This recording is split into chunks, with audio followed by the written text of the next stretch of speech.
not forget that. Nope. Like we do all the time. Roll deep in the creek, circle's edge, let me speak. OG knows something new, circle's edge, what to do. Put it in the basket. It's time for the show.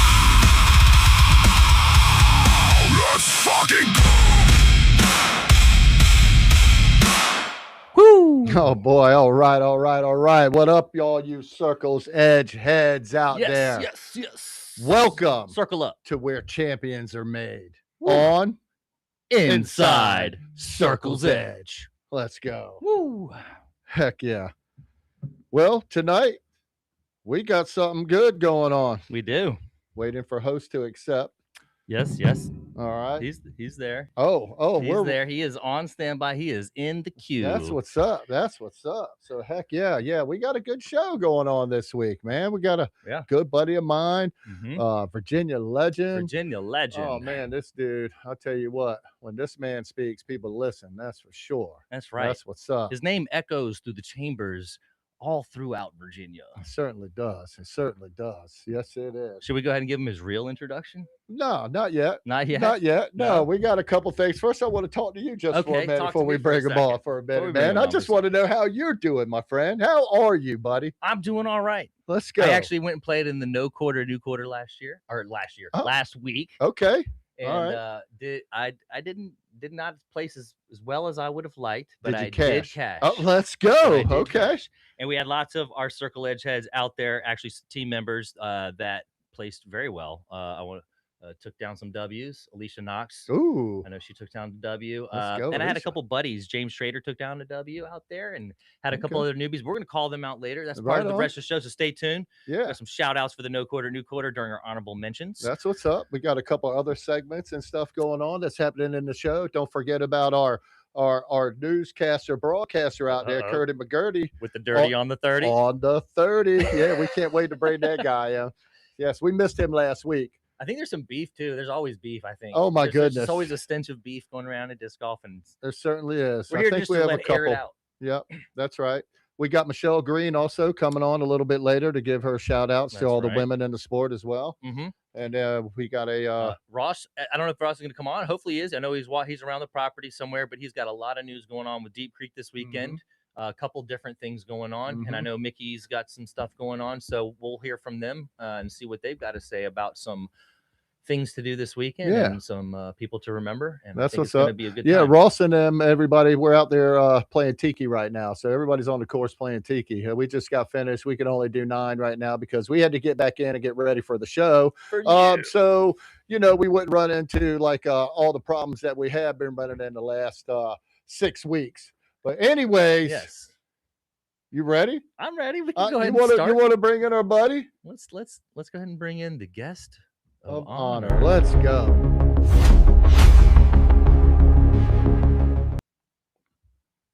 Man, that was quick. Yeah. That was quick. It was quick. Can we see him? I'll give him a little introduction before he comes in. Oh. We're gonna try this, guys. My man. All right, everybody. Welcome back to the show.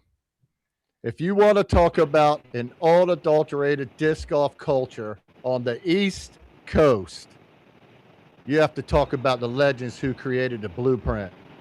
Our guest today is definition of a mid-Atlantic heavyweight. He joined the PDGA back in '94 as a member number of 9456.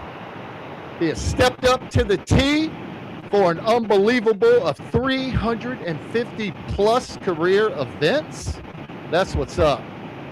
But other than that, Biscoe is really known for being a visionary course designer. That's right. He's with Throne Disc Golf, a proud member of Team Prodigy, and the legendary mastermind behind one of the most exclusive, I'm telling you guys, exclusive, fiercely competitive, ain't no lie, and culturally iconic events in the country. I would say probably in the freaking world. and that's the VTI, Virginia Team Invitational. And I can't wait to talk to him about a little bit about that stuff right there.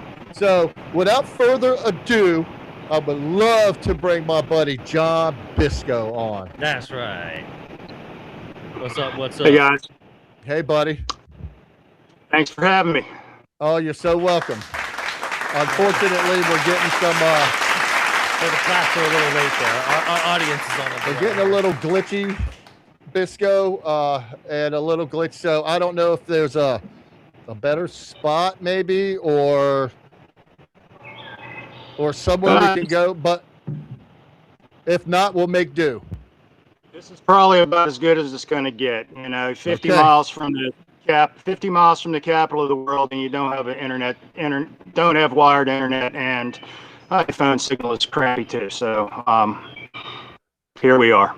Right on. All right. Well, that's what's up. No worries. We'll do the best that we can, man. We will do the best that we can. Well, what should we expect from disc golfers, right? I mean, that's kind of like our MO. I mean, you're just usually out on the course, or you try to live near the course. I mean, I would. Yeah. It seems as if every week we have a little dilemma going on, but that's okay because this is what we do. We don't expect the unexpected because it's gonna happen, and when it happens, hell, we don't know what the hell to do. We're just gonna wing it. And we can still hear you, and we hear the nice birds. And we can hear you, Biscoe. You're just a little glitchy, so that hopefully that'll work. Yes, sir. Yeah, making do with half-assed stuff is what we've always done. So that's Yes, sir. Yes, sir. Well, listen, Biscoe. So you're a force to be reckoned with in Virginia.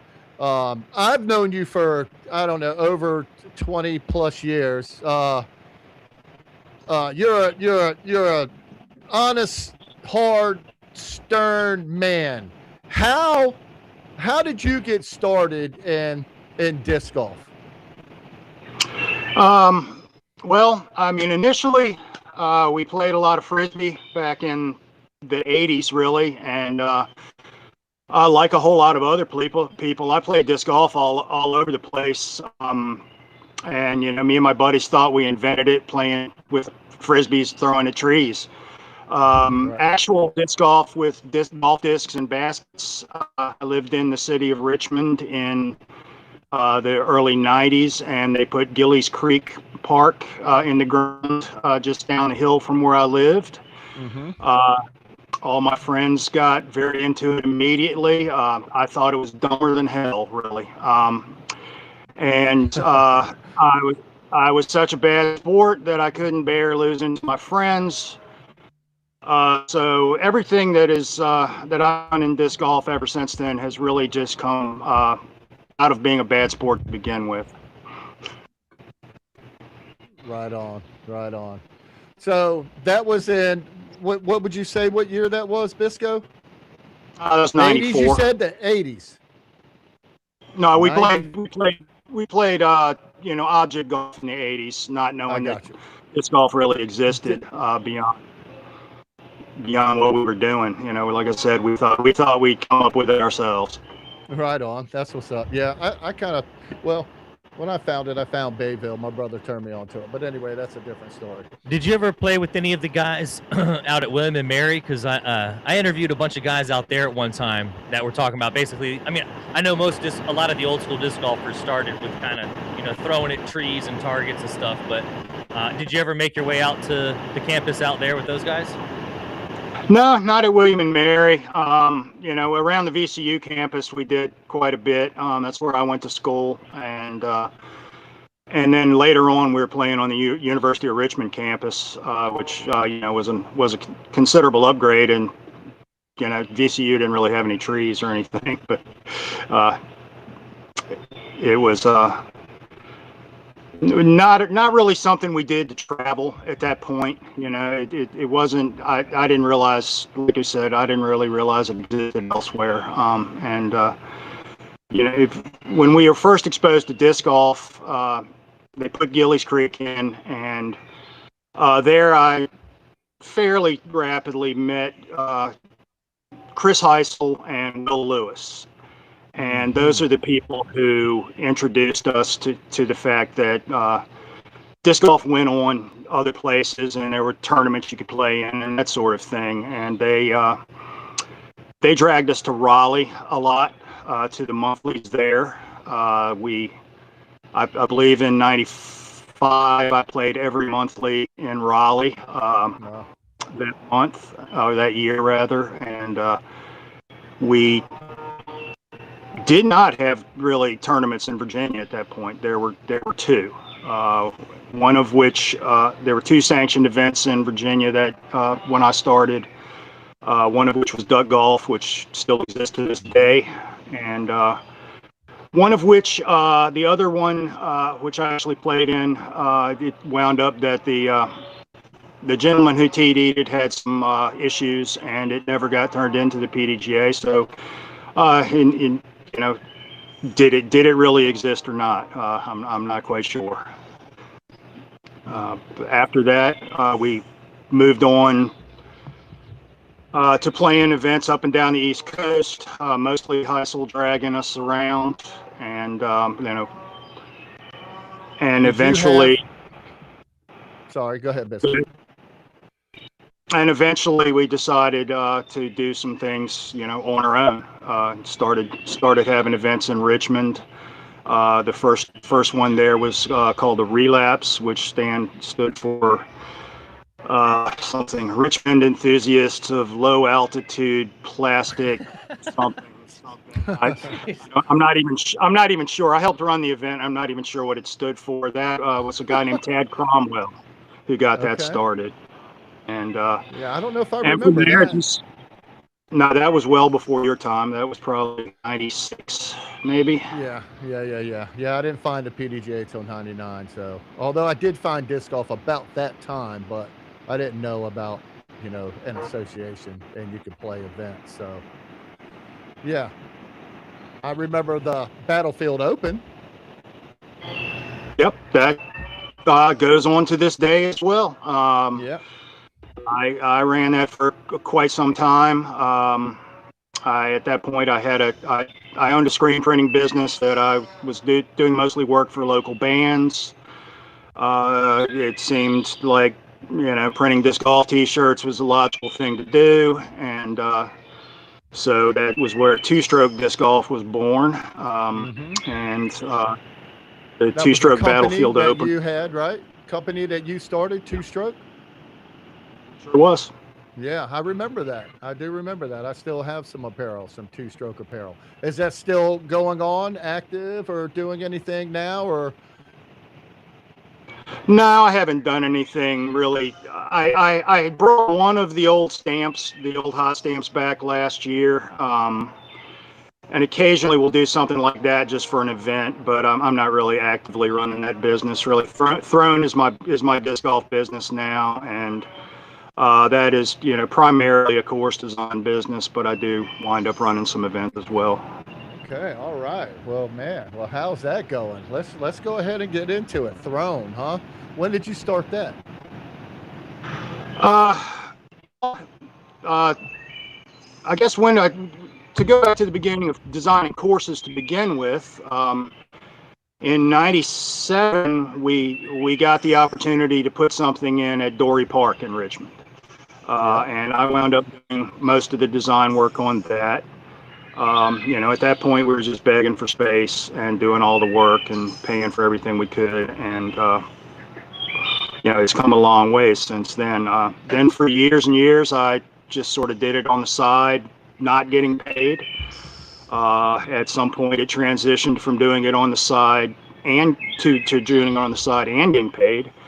And then in 2019, I was running a business growing produce for fancy restaurants, and I shut that down and went to designing courses full time, or as my main source of income. I wouldn't necessarily say it's full time, but then COVID hit, which I don't know if I could have pulled all of this off without COVID. Truthfully, COVID was the best thing to ever happen to disc golf in some ways, in some other ways. some other ways we're still recovering from it now.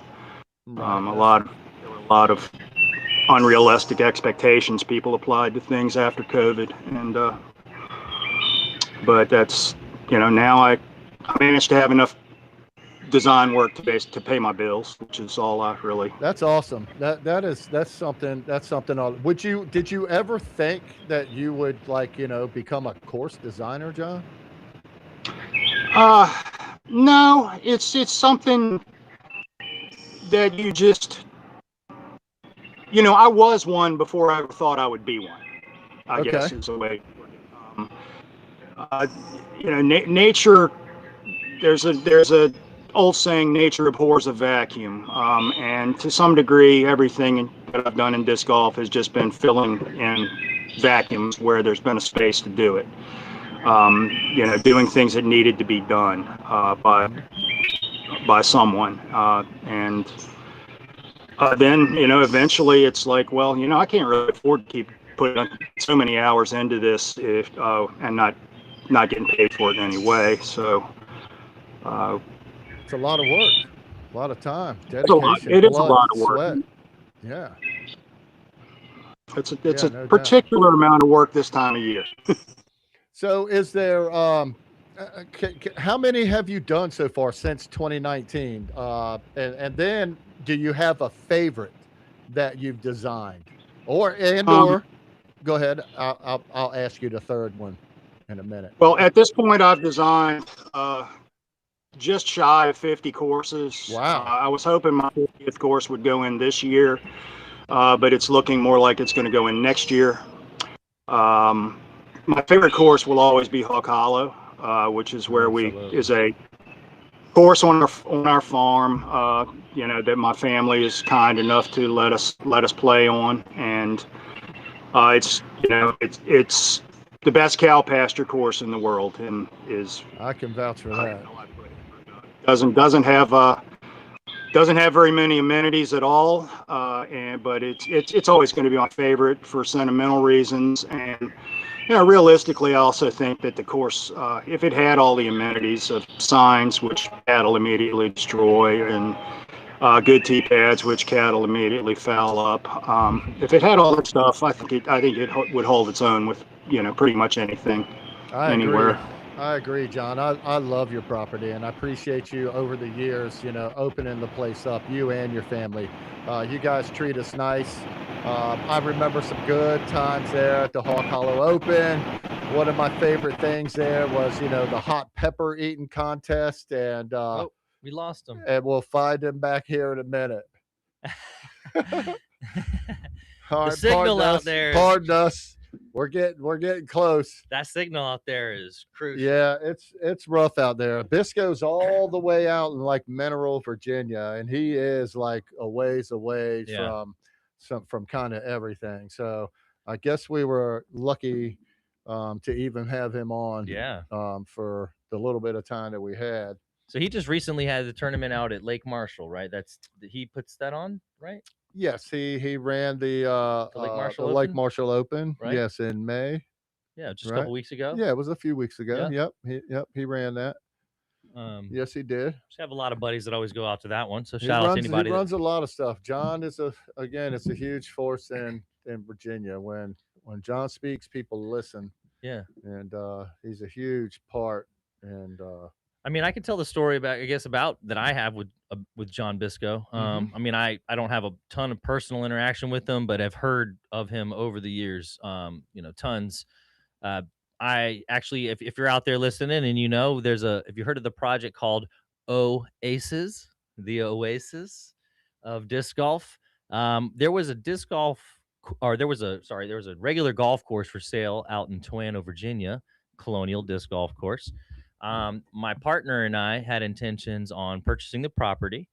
Yes, we had to go through investors, and we were jumping through hoops, and we had to talk to the board of supervisors and do all these things. And we walked the property with the board of supervisors, and he wanted to make sure that we were going to give him this one access road because his house was connected to the backside, and all this stuff. And we were willing to plant the kinds of tree species they wanted.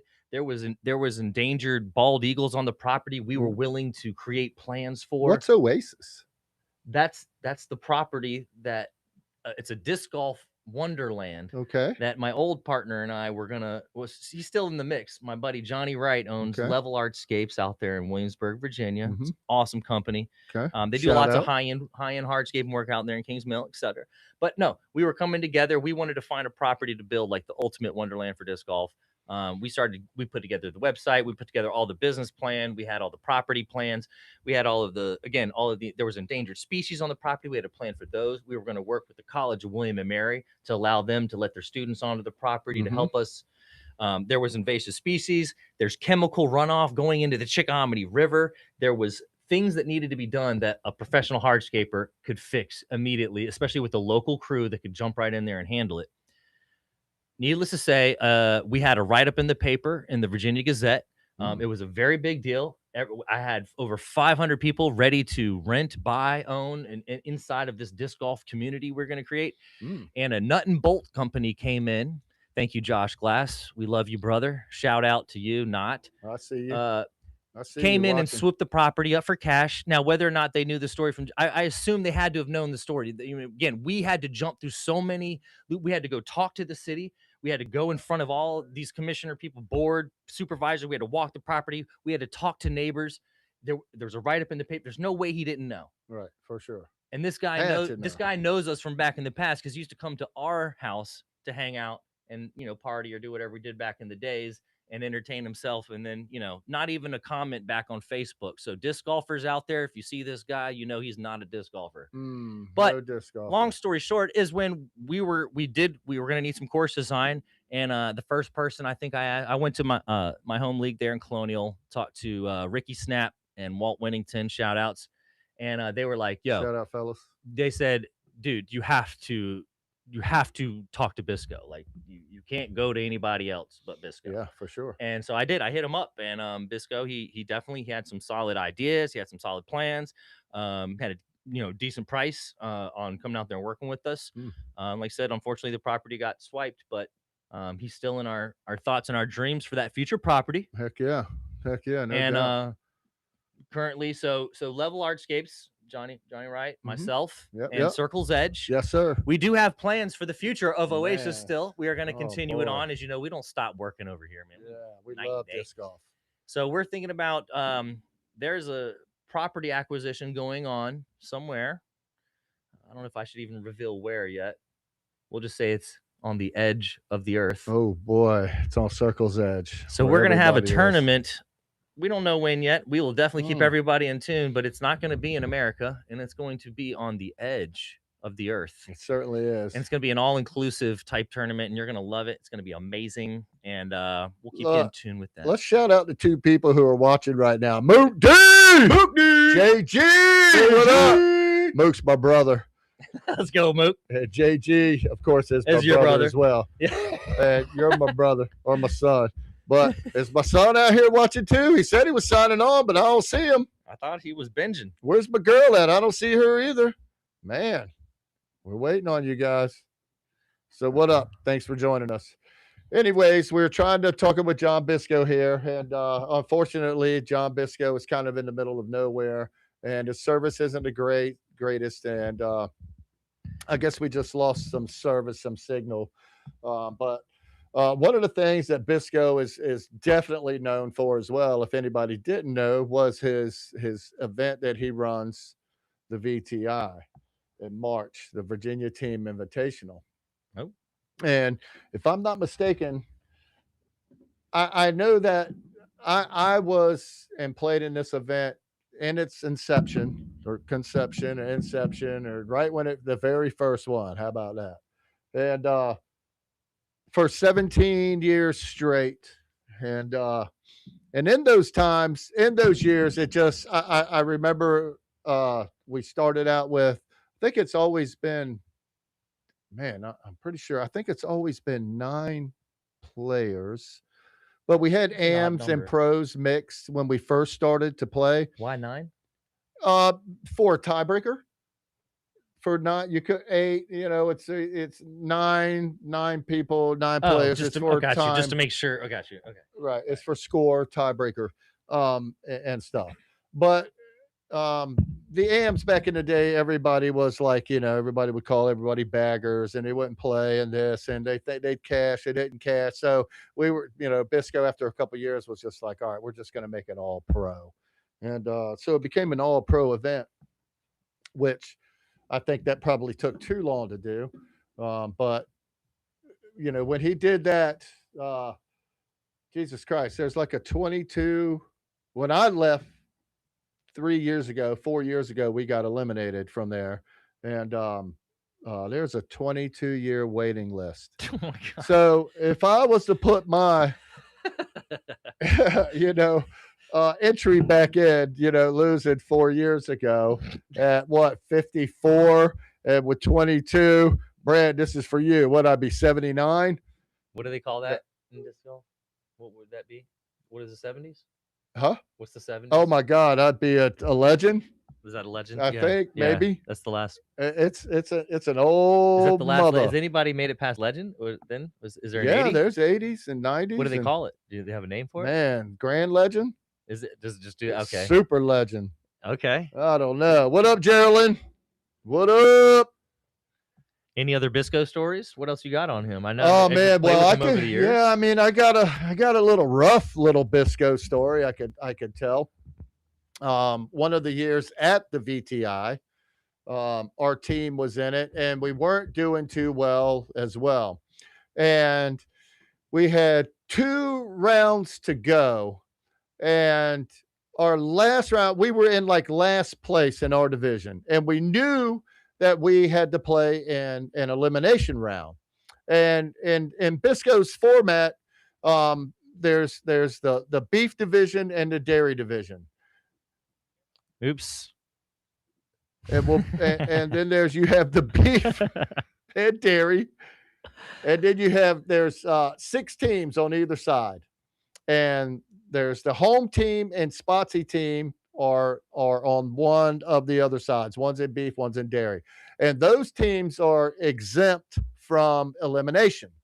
And being that they're exempt is because it's Biscoe's place. He's the home team, so his team is exempt. And Spotsy is pretty much kind of everybody who does all the work around there to keep the courses clean and updated and straight and all this. So you can't eliminate the people who keep the course right. So they're exempt as well. Okay. So now on that side with 6 teams, now you as a team, pretty much it's just you and 4 other guys, right? So there's only 5 teams now that are up for the elimination match instead of 6. So it makes it a little bit harder as well. And so the first and second place in each division will play. The first in beef will play the second in dairy, and vice versa and vice versa. And then the last place teams in that division will face an elimination match. And the eliminated team, of course, gets eliminated. They're gone. Then they have to put their name back in the hat if they want to come back or whatever. And then the next team who was on the list comes in. So we were at a match, and we were playing and talking and strategizing as a team. We're out there and we're playing Hawk Hollow, and we've already played, Jesus Christ, I don't know, five matches already. And we had 2 more matches to go. And we decided that we did not want to play our 5th match. We were going to forfeit our match. I talked to the whole team, and everybody was wore out, tired, man. We were so exhausted. And we didn't want to get in the elimination match and be, even more tired. So we knew we were going. We said, we're going to save ourselves and go. So I walk around the corner, and there's Biscoe, and he's talking with somebody, and I go, all right, Biscoe, we're forfeiting. And he jumps up and looks at me, and oh my goodness, man. And he goes, what? I said, yeah, man, I talked to the team, man, and it's the best thing for us. Did he say it with that much expression? Well, hang on. I ain't done. That's all right. That's all right. So I was like, dude, we're doing what's best for the team. This is a team decision here. And he goes, God damn it. No, you're not. What do you mean you're going to quit? You're not quitting. And I was like, bro, yes, we are. And he's like, well, what about the other team, man, that came down here to play? I said, fuck the other team. You think they give a fuck about us? I don't give a fuck about them. I don't care what they do and how they do. We made the decision, and we ain't playing, right? And he's like, God damn it, I'll tell you what, I'll make sure that shit never fucking happens again. And I was like, and it just kept going on and on and on. And then we were like, all right, fuck it. We're going to play. We're going to go ahead and fucking play, man. And we played, and I think we ended up winning that match by a half point.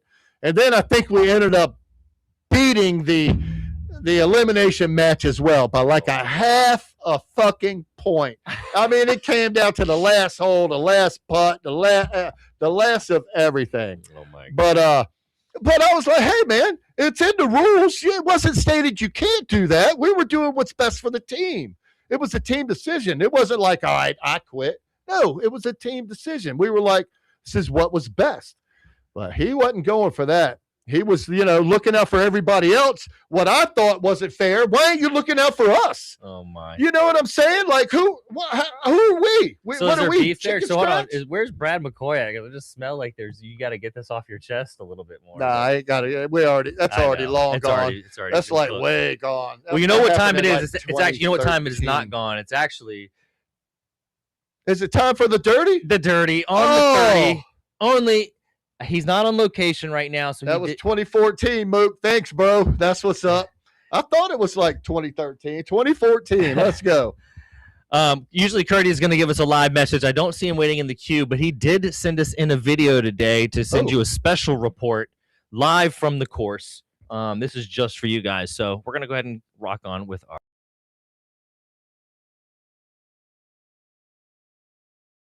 One man stops at nothing to bring you all the dirt from the course every 30 minutes. He stares death in the face and putts. No topic is out of bounds. Here on Inside Circle's Edge is Curdy McGurdy's Dirty on the 30.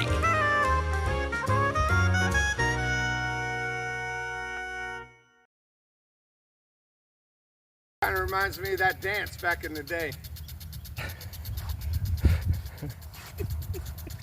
You know that one? Hold on, you gotta wait. You go. Goes around the circle like on the edge. Chicks dig it. Back to you, Zilla.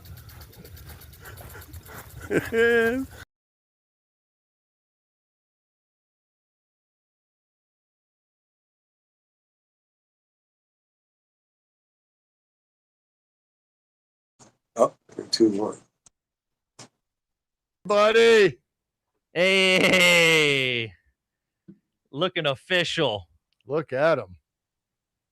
Look at you. Make him a little What? bigger there. What do you say, my fellow Frisbee friends? Woo. Curdy McGurdy. What up, buddy? That's right. Hanging out here at the High Tide Hideaway, my backyard. Screened in porch. How you guys doing tonight? Oh, man, we're doing great, man. Thank you for jumping in. How are you? Man, I love that shirt. Look at that. Yeah, thanks, man. You dig that? Some I people think do. it's the Jetsons. Some people think it's a little bit on the Mad Men side. They even got the pants to match. Check it out. My. Look, check it out. Yeah, Are that's you how I going get out the girls. tonight? That's how I get the chicks, baby. I was going to ask you that. That's how you get the girls. Oh, man. I got them for sale, too. You just hook me up. You just let me know. I got extra all sizes. Oh, boy. Yeah. Do we Double have X. Mr. Barry Schultz? Nope. Today we have We have John Biscoe. John Biscoe. Oh, hey, John We're Biscoe. trying- I We're apologize. trying to bring him back in. Hang on. We lost the signal from him a little while ago, and he's just coming back in now. Here he is. Oh, is that him? He looks like It he's is. on a disc golf course right now. You look like you've been playing disc golf before disc golf was invented. What's up, brother? There's a lot of people playing before. I just built on other people. I hear you one of the Virginia cats that knows Rob Zilla from way back before he got his nickname? Not before he got a nickname. He was always Rob Zilla to me. The one and only. Arr. Did he scare the shit out of you the first time you met him? And then after you got to know him, he was like a soft teddy bear? He never really scared me. I do have a little bit of a Rob Zilla story there about that, though. You know, I was around a lot of metal and that type of thing when I was younger, and I was playing with Rob in a tournament at the Blockhouse, where it was probably the Grange at that point. And I was getting up. Rob had earphones in and was listening to. I could tell he was listening to Metallica, actually, because He loved that shit. he was spitting the word. He was whispering the words as out loud as it was going on. And I was getting ready to tee off, and Rob is like, "I will make you die." Like real soft listening to him. Is that one of their songs? Oh Yeah, my God. Did that's I part do of that during your throw? Yeah, Oh it was my God. turn. Right when it was my turn to throw. Oh my God. But I hope you threw a great shot. I don't remember if I did or not. All I remember is is hearing you say it, and I like knew what he was listening to. It was a lyric from Yep. Yeah. from something on Ride the Lightning, I think. Yeah. But I'm not quite I sure. don't want to die. Da-da-da-da-da-da-da-da-da. Yes, sir. Yeah, That's McGurdy funny, can't Biscoe. handle all that headbanging stuff. I'm surprised all the headbanging you like, Zilla, that you still got all that ponytail. It's about 5 feet long now. Hey, guys, real quick, I want to introduce you to my Sicilian connection. If you try to mess with me, I want you to introduce you to my friend Michael Nassisi. Nassisi. Nassisi. Coach Mike. Coach Mike, because no one can pronounce my last name, so Coach Mike. This Coach Mike, I'm going to let him tell you what he does, and he's a wonderful friend. His family, his wife, they live up near Castle Hayne Disc Golf Course, and we've become very good friends. Awesome. And just give me a little information of disc golf What and up, your Coach baseball. Yeah, Coach Mike comes from, I'm a baseball coach, and I'm a strength and conditioning coach. Mm-hmm. So baseball has always been my bread and butter. 2020 comes, can't do anything. I start to get my wife into playing disc golf. I have a funny disc golf story as to how I got introduced to the game. I got introduced to the game in California.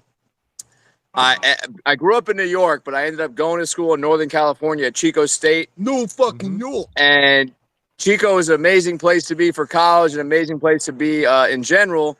But I got introduced on the object course. So I played one of the object courses in Chico. It was just metal poles with orange spray paint. So it really was not the right introduction. So that was 2008. I probably get introduced. I don't play again for 11, 12 years. I don't even think about the game for 12 years. And then I'm trying to bond with my brother, who's an ultimate Frisbee player. We're back in New York now. I buy him 3 discs, the starter set. I buy myself 3 discs. We go play at the Beacon course in Hudson Valley, which is a beautiful course if you're ever in the Hudson Valley by the Bear Mountain Bridge in Bear Mountain. It's an old abandoned summer camp that they turned into a disc golf course. Super cool. But finally we get to play with baskets and chains. And I said, this is way better with baskets and chains. So I got addicted right at that moment, started to become competitive. Then fast forward, COVID comes around. I get my wife into it just with throwing in the backyard.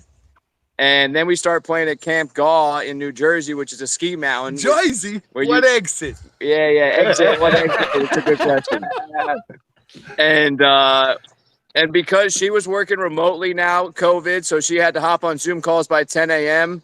I had my small business was a baseball academy, and I did personal training, so everything was shut down for me. And we started playing sunrise mornings, sunrise rounds. So we would wake up before she had to get our Zoom calls. We play about 8 a.m. to 10 a.m. as the sun is rising, just hanging out there with the squirrels, the deers. And that's when I fell in love with the game. And, you know, once I fell in love with it, I'm a competitor, so I wanted to get good at it. Yeah, he is. And then my wife and I got married in 2020, so the market drove us away from New York and New Jersey, playing more disc golf in the South. You know, I think warmer weather, you get to play more, so that was definitely something.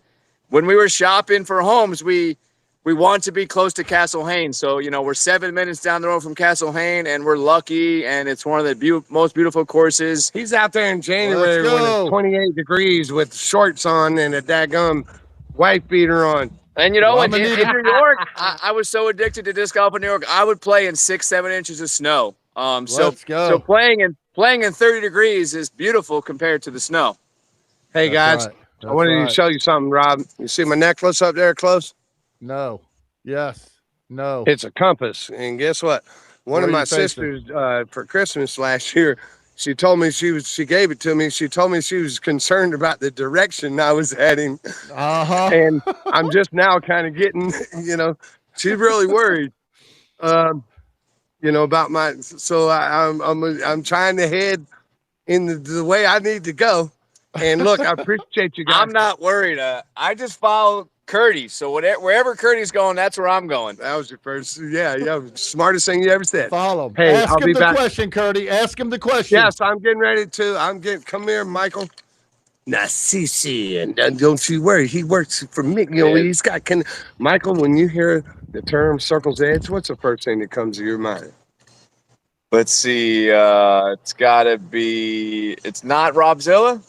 Oh, that's first thing. That's what's up. Let's go. You know that's what it is. I mean, I definitely. I follow you somewhere, Robzilla. Whether it's the Bag of Discs. Bag of Discs is the disc golf account, or Flight Mike is my personal account. But I follow you somewhere. Plug yourself. All right, that's what's up. Well, thank you for your support, my man. We appreciate that. Thank you so much. You got it. Yes, sir. Curdy McGurdy, man. We love you. Thank you for the dirty on the 30s, buddy. I might have to fly up to New York and make sure that none of the San Diego Spurs fans get their ass whipped.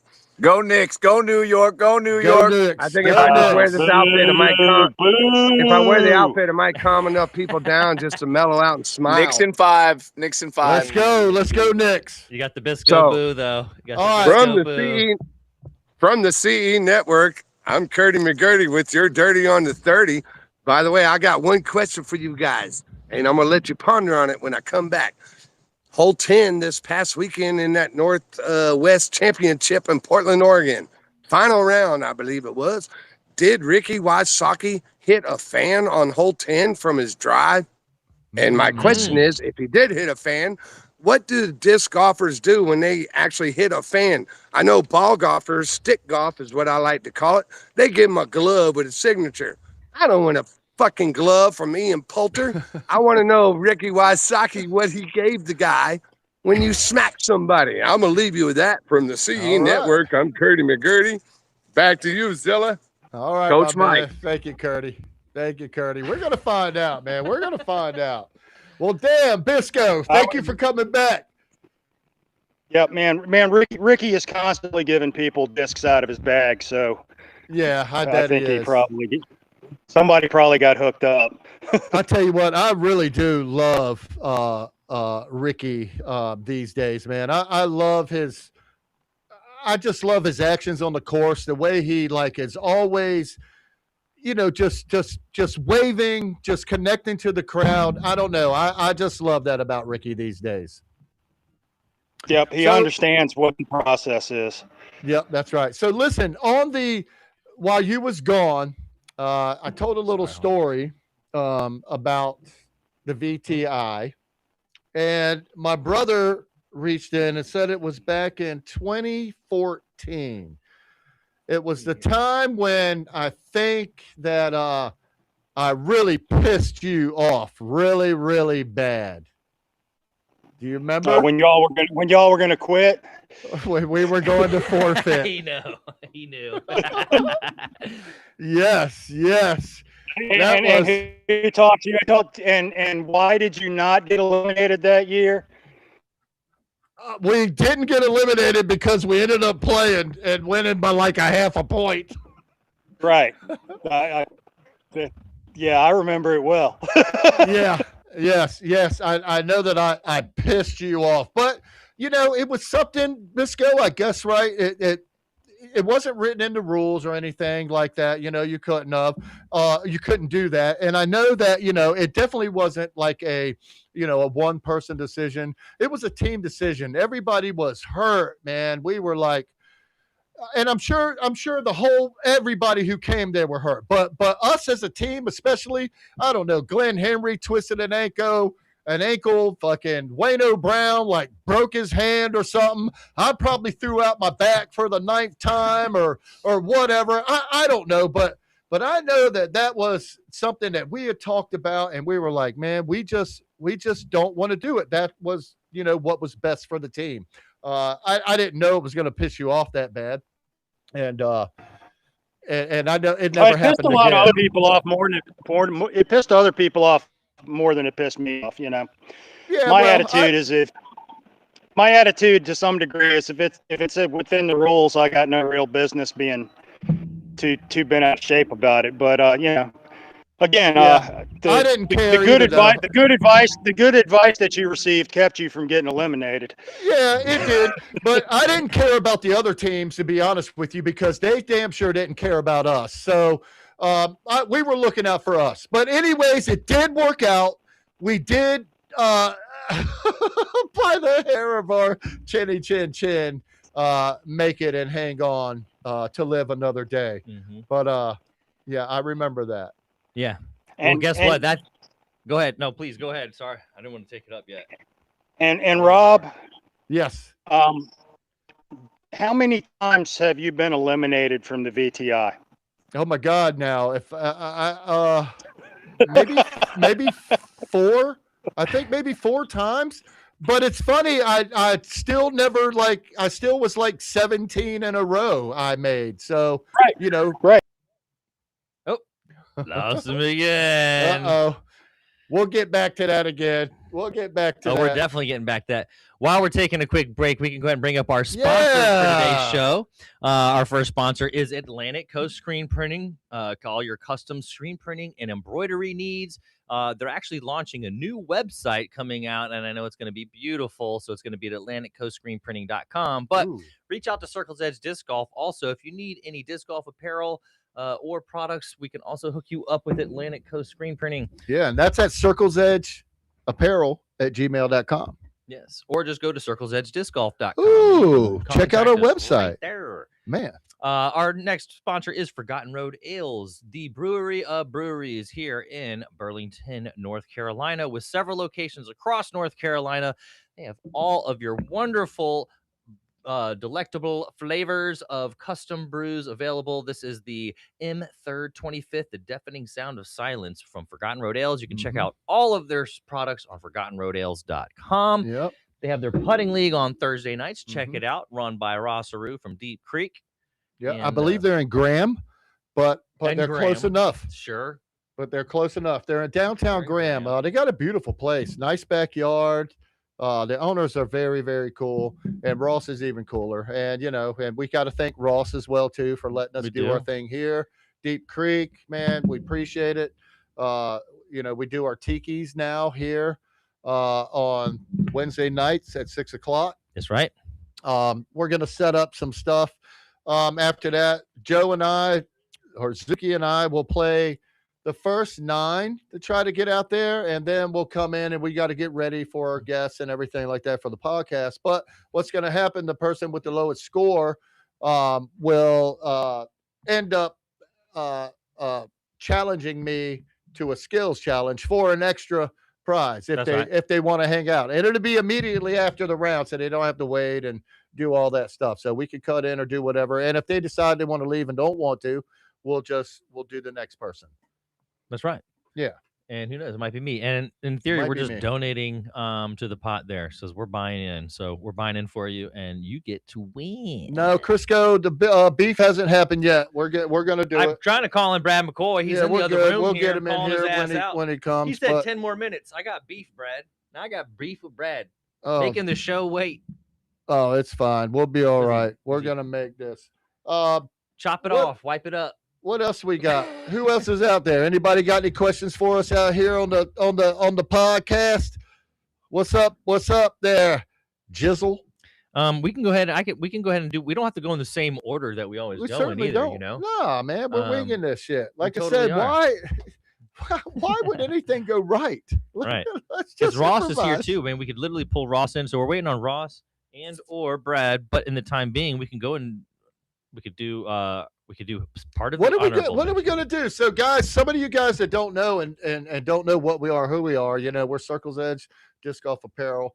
We're for disc golf. We're disc golfers for disc golfers. Any and everything we do is all about disc golf. Check out our stuff, man. Check out our website, circlesedgediscgolf.com. Go and check out our game that we made, dreamcourse.golf. That's right. Go and check out our sign maker That's at right. signmaker.golf. That's Go right. check out everything that we're doing, man. Our Instagram, our TikTok, our Facebook, oh my God. I don't even know. We got so much shit, man. That's right. Nobody cut my hair yet, but I guess we can auction that off if you want, Ross. Focus on your own game. I made the putt. And we're just in time. Oh, You're was probably there. right, Chris. He's there. He's here. Probably did. It's time for Brad McCoy's beef. Oh my goodness. We got some beef. We got there's beef all day long. And Biscoe's back. Biscoe's back for the beef. Oh boy. All right. Let's bring him back real quick. Bringing him back. Hey John, how are you, brother? Oh, he's muted. Is that us or him? Let me see on. here. Trying to bring you in, Biscoe. That's how he likes it when he's talking. Quiet. I know. You're right. And I respect that. Dude, bro, you don't even know how I love that you get people to do that.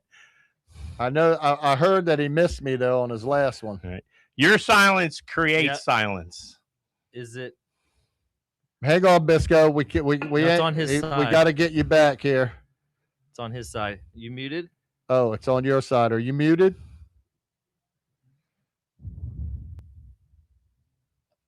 Can't hear you.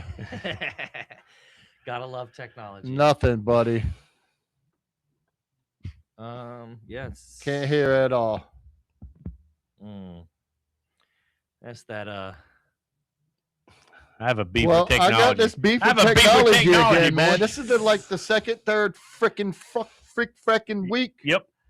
Man, let's go. All right, so before I get into my beef, we were out there test driving some discs, and I clicked on and I heard you beefing, and Joe said, "Hey, is that something that Brad needs to be in here for?" So what was that beef you were talking about?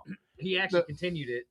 You must have been on the pooper while he was finishing up, wrapping it up. The beef. I was getting rid of the beef. That you and Biscoe just jumped into. Oh, the beef? I don't remember. No, the one before that. When your team quit. No, it was before that. Oh, before that. Yeah, it was 10 minutes before that. And Mook had chimed in about the year 2014. Oh yeah, no, that was the it was during the VTI. 1 year, it was like our fifth round getting in there to play, and as a team, we were talking like, how does everybody feel? How you guys feeling? This, that, and the other. Everybody's like, man, we're tired, we're hurt, we're this, that, and the other. I was like, y'all want to forfeit?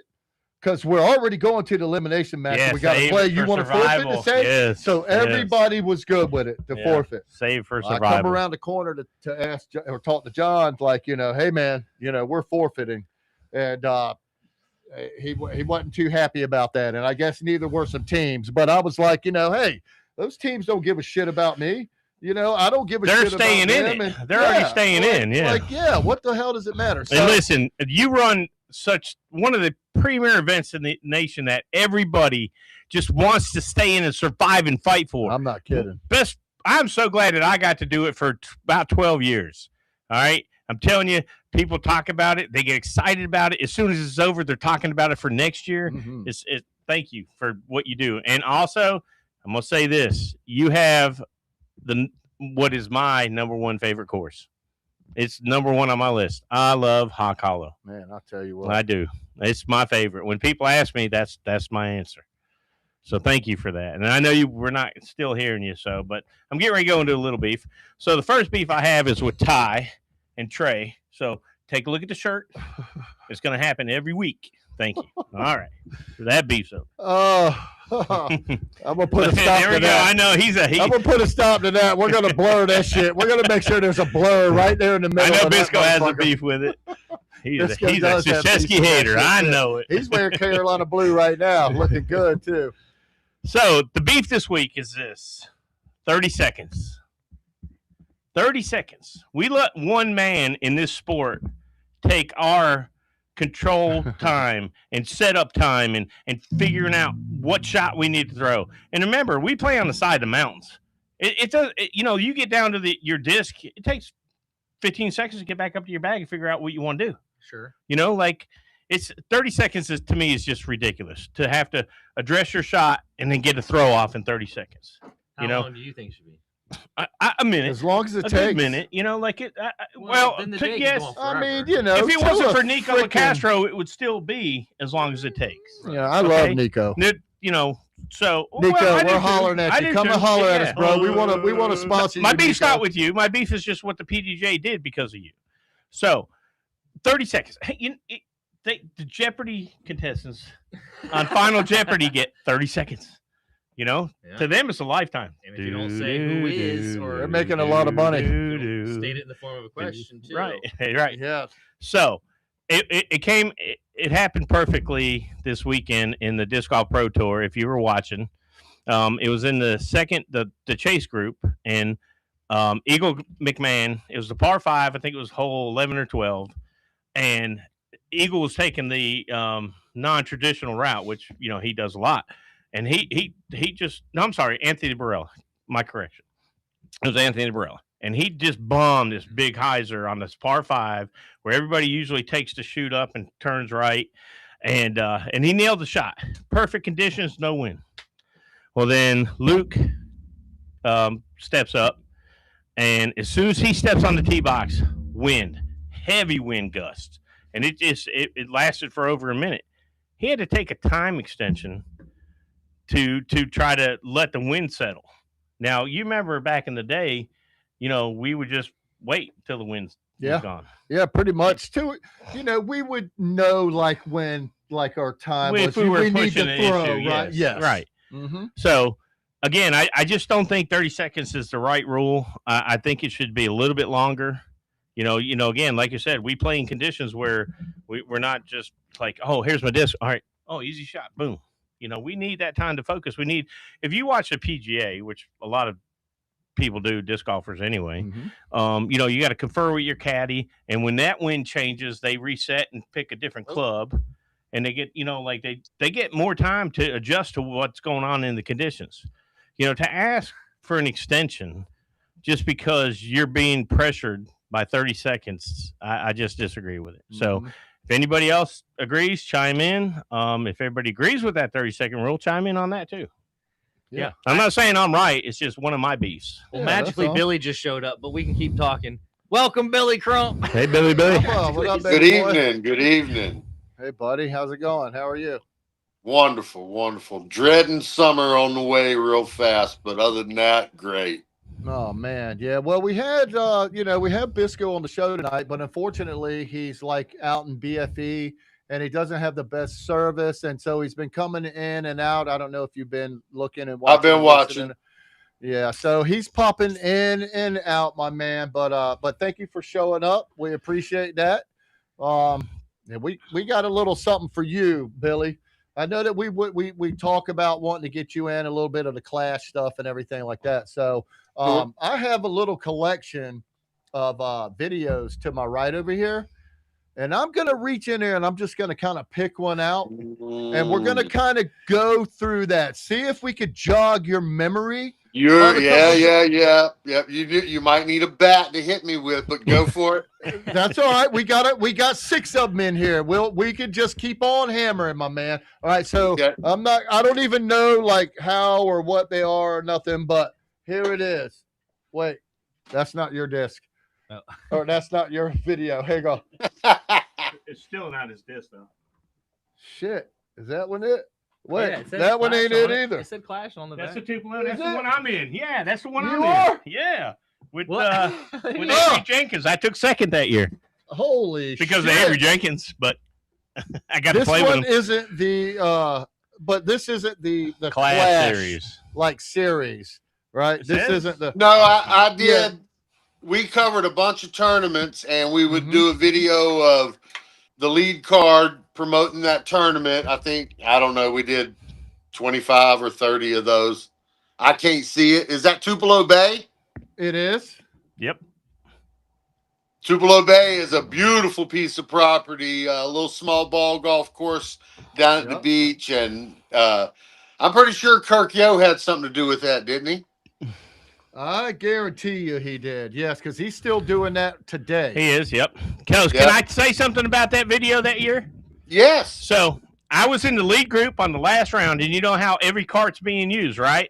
Right. So I go, Avery's wife, his fiance at the time, had jumped on the cart with him. And so I didn't have a cart. So when I went to go get a cart, there was none left. But you and Barry, who were doing your commentating, had the cart.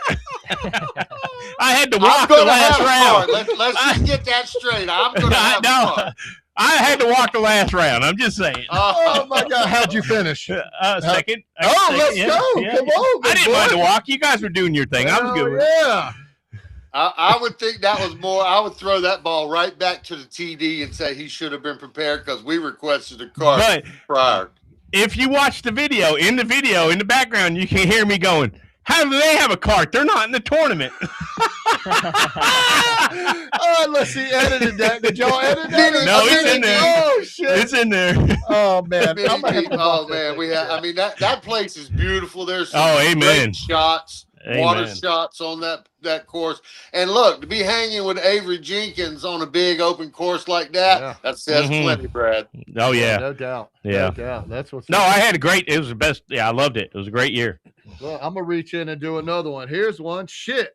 I got a signed Barry Schultz, Winthrop, Cat Clash. And this one is with the champs, Ken Climo and Nate Doss. Team, what's that say? Feldberg and Jenkins. But what does that take? Team what? Oregon? Can I borrow your glasses? Team Oregon? Probably Team Oregon. Okay, That's where they were both in school at that time. And then it's frickin' Schulzerhauser or something. Barry Schultz and Marcus Kallstrom. Yeah, Marcus Kallstrom. What a player. The bomber. Do you remember this? I do. We were fortunate enough to be able to shoot that on the grounds with all the rope out. And I mean, those guys, when you're playing doubles out there, they can really do some amazing shots. But hey, let's watch it. Let me see it. What year was this? Let's put it in. I'm going to guess that was probably 2010, maybe. No, that would have been before that. That's number 2, isn't it? No, don't say it. Just says Clash Winthrop Gold. Does it say on the back of the year? Number 1. Number one, baby. Ooh. Oh, that's a collector. That's wrong. Renaissance Gold was the first one. It's worth even more. Oh, well, this says 1 on the back. That is Winthrop Gold. It says Winthrop Gold. Yeah, it was Winthrop Gold, but I believe that was the second Clash. Okay. So I could be wrong. More? That's a long time ago. It does. But that, that something like a shoot like that, is a dream. I mean, if you guys all know, you're getting to hang out with Barry and Kenny. You got Marcus Kallstrom, who is amazing at throwing, and he's also a great guy. I mean, so, hanging out with those guys and asking them to throw great shots all day long and them having fun. And me just getting to talk about it and show it to the world. I mean, that was a fun day. I do remember that. We had great weather.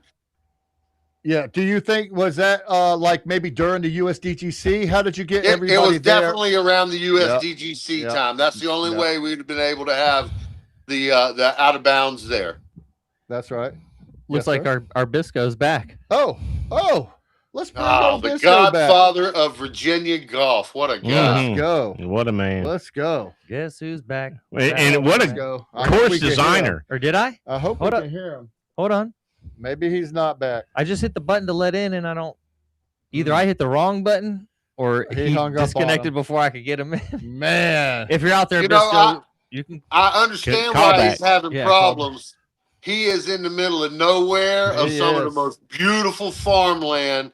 Yes, if you've never got a chance to go and play the VTI, which is very hard to even get to go play, you should go play that course at any opportunity. There's several holes you're going to empty your bag on. For Amen. Sure. Yes. Hole one. Course is, it's a family-owned course, and it's on a cow pasture, and it's only open 2 times a year for the tournaments, March and in October. So those would be your only times of play, and it's very limited when you can do that.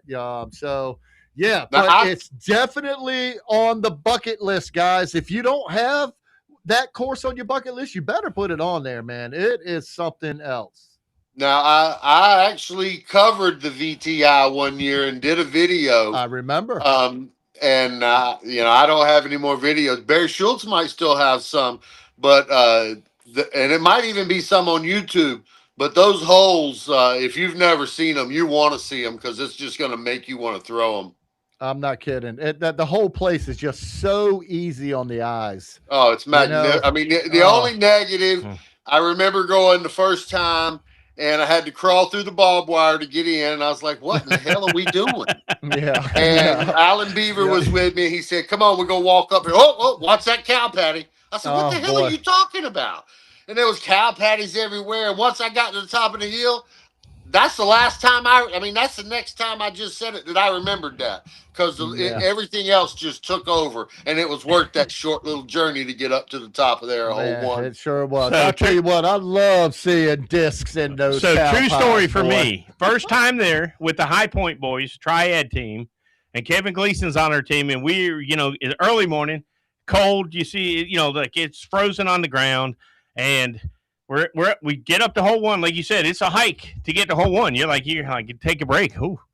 So anyway, my first practice tee shot goes down, looking good, and as soon as it hits, boom! All of a sudden we see steam. I hit a fresh cow patty. First shot on the course ever. That's a great one. Yep. Man, such a beautiful course. 24 holes of just get all you can. Magnificent place, man. Beautiful, beautiful. Unfortunately, I got a text from Biscoe, and it says, guys, he gives up. He would love to do it again sometime. It's just going to have to be somewhere else to do it. His signal sucks at the house. He apologizes, and he'll make it up to us. So we'll bring John back, on another episode where he can have some better signal. Technology beef. But wait, we can control a rover on Mars. All right. Yeah. We can't get signal in Mineral Springs, Virginia, which is up on the highest point out there. Yeah. Password. What do you need a password? I don't know a password. Mickey G. That's what the old system when he had to have the phone number password. Yeah, it should be that last link we sent you there. Yeah, it's not a password anymore. Yeah, there's no password, Michelle. Let me see here. See if I can. So, Billy. Yes, sir. I want to talk more about the movie idea that we're considering doing out here, right? So we're talking about maybe shooting a horror flick out here at Deep Creek. And so I was running the ideas by some people over the weekend to see the consensus. So I think there's 2 different routes to go here. One, I think with the camcorders that you have, we could potentially shoot the Friday the 13th style horror flick that we're trying to do, right? So give it that old school feel, like that 80s, 90s kind of vibe that, literally I take it like it's Friday 13th, like the kids come to the summer disc golf camp. And we need an old course keeper, to be in the film. We got golf carts up here. Yeah, we got golf carts for you. But the kids, they come to this camp, and at night they fall asleep and they have nightmares here at Deep Creek Dreams. And when they have the nightmares, they end up waking up, sleepwalking, and murdering each other, doing all that. So the next day, when the tournament, is a multi-day tournament, and each day there's people missing from the pads, but no one else knows, right? Because you only know the people missing from your pads. You're like, oh, where's Bobby? And like Bobby's, he must have DNF'd, but no, like he's sunk in the lake. In the lake. He's in the lake. And so that's the one. So I think that one's a really good one. I think it's easy to shoot. All right. So we got on the books here. So the next one is the more modern one that we'll do, right? So we'll use like the Black Magic or whatever we're shooting with here. We'll use something like that and shoot it where Saw style, right? So it's these 4 buddies go out and they heard about this old abandoned disc golf course. So they go out there to camp out. They sneak and break onto the property and camp out there. They're having a great time. They're eating mushrooms, they're doing the whole nine. And then the owner finds them, and takes them hostage, chains them together, and forces them to play to the death on this course. And as this concept. Yeah, and as each one loses, he forces them to cut their friend off of the chain, or he's just going to kill them all right then. So to keep going, they got to cut their friends off of the chain, and then they get to the last hole, and maybe it's the last guy and his buddy. And his buddy gets halfway through the hole, and all this guy has to do is hit a field ace or something, and he can live. And so he hits it, and then who knows what happens from there, and just leave it open part 2. Thank God it wasn't a 20-footer. Oh man, I gotta. Or he's at circle's edge. I got one too. Or he's got to make his circle's edge putt. Yeah, you got to make a circle's edge putt. And he sees everybody all behind all him. the murder, and he just all the goat and stuff, and it's just called Chains. Now there's a movie I called got one Chains. too. There's already a movie called Chains. Oh, is it? All right, then we'll have it do links. Hit chain links. Just the chains. All right, so Only I got one chains. too, and mine it's called Dreams of a Nightmare. All right, and mine is you get all these guys coming out here to play on the course, and we do a glow round. Right, everybody's doing a glow round and they're playing. Well, as we're going, nobody knows what's happening, what's going on, but it's like every other hole or two, somebody gets missing. Somebody shanks a drive, they go looking for it, and they get snatched up, right? Nobody knows where the hell they are, what's going on, or anything. And you're going to ruin glow golf for everybody. Let's go. Let's go. We're going to bring them here. Make sure they come here and play our glow. Well, the cool thing about glow golf is too. There's no trees in glow golf. But we've got all kinds of shit, man. We don't know. We're throwing everything up in the air because creative. You got to be creative. That's just what we do. My new motto and slogan is: won't stop us, can't stop us. Right. It ain't gonna happen. Isn't that P. Diddy's slogan? Can't stop, won't stop. Or who does that? Hell, it better not be, because if it is, we ain't using that one. But y'all get what I'm saying. Hey, Harry goes in here about the time extension. Should be for everyone, not just for MPO, FPO, and 30 seconds isn't enough time, in my opinion. 30 seconds I agree. is plenty of time. If you know how to play golf, you should be assessing your situation, what shot you're going to throw, what disc you need before you ever step up to your mini. When you step your mini down on the ground, you got 30 seconds. If you can't do it in that time, take your stroke and quit whining. Is it the mini? Because a lot of times you get over there, you can approach and you're looking. Well, if your group's not assholes, legitimately the rule does state when you put your mini down, but you can walk up and put your mini down and the rule is this. You don't even have to put your mini down. As soon as you stand behind your disc and look at your shot, that's when the time starts. I'll tell you what. Here's my thing. We're going to get back to the beef thing real quick because I didn't have one, but I got a fucking beef right now, and I'm going to let y'all know about my beef with that. What I fucking don't like about the excessive time shit and players out there, right? Listen, you fucking guys have been playing for years and years and years. And like Billy said, I mean, yes, you should know your shot. I know mine. As I'm walking up to it, I'm already thinking about what I'm going to throw, how I'm going to throw it, and doing that the other. All right, so here's my thing. When somebody has an errant fucking shot and they're in the fucking woods, right? Instead of bringing their bag in there or bringing a handful of discs to go in there, what they do is they drop their bag out there. They go up to the line. They look around, then they walk back out to their bag, grab some discs, and they go back to their fucking line to look, and then they're like, well, man, what do I throw? Well, wait a minute, I didn't grab the right fucking disc. So they go back over there and grab another disc and waste more fucking time, and then they go back over there again, and then another 30 fucking seconds, and then they decide they want to throw. So that's my beef with people when they do that. Just bring your damn control that. I mean, if it's his turn, you just tell him you're out. No children allowed. And if he starts walking around, you can tell him the clock's ticking, bro. I mean, when it's your turn, it's your turn. Yeah, but we don't do that, bro. We don't call each other. I have done that. Understood.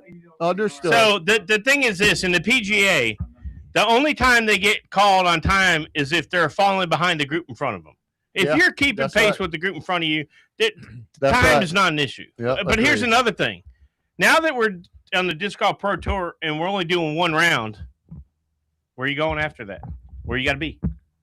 Well, you got all day to do this round. Isn't that so? Here's my question then: are there more people for them to deal with now than there used to be? Is it just the same amount of people? Like spectators and stuff like that? So this is another thing, right? Because that's what I'm saying. So now I'm just saying yes, because like the 30 seconds that they're trying to make it, they haven't increased it per se because someone took too long, right? Or is it more? It does start over if you're interrupted. To do. So by a child going through the park that you're playing in, here's my other thing as well. Dog that's got loose from the owner. Look, if you're fixing to putt, and some jackass comes riding behind the basket on a bike that ain't got nothing to do with the tournament, and you have to step back, your time does get to start over. Now, I mean that's the way I read the rule. But when it's your time to go. But if there's any interference, now that don't mean that you can just say, "Hey, the wind blew and that branch moved."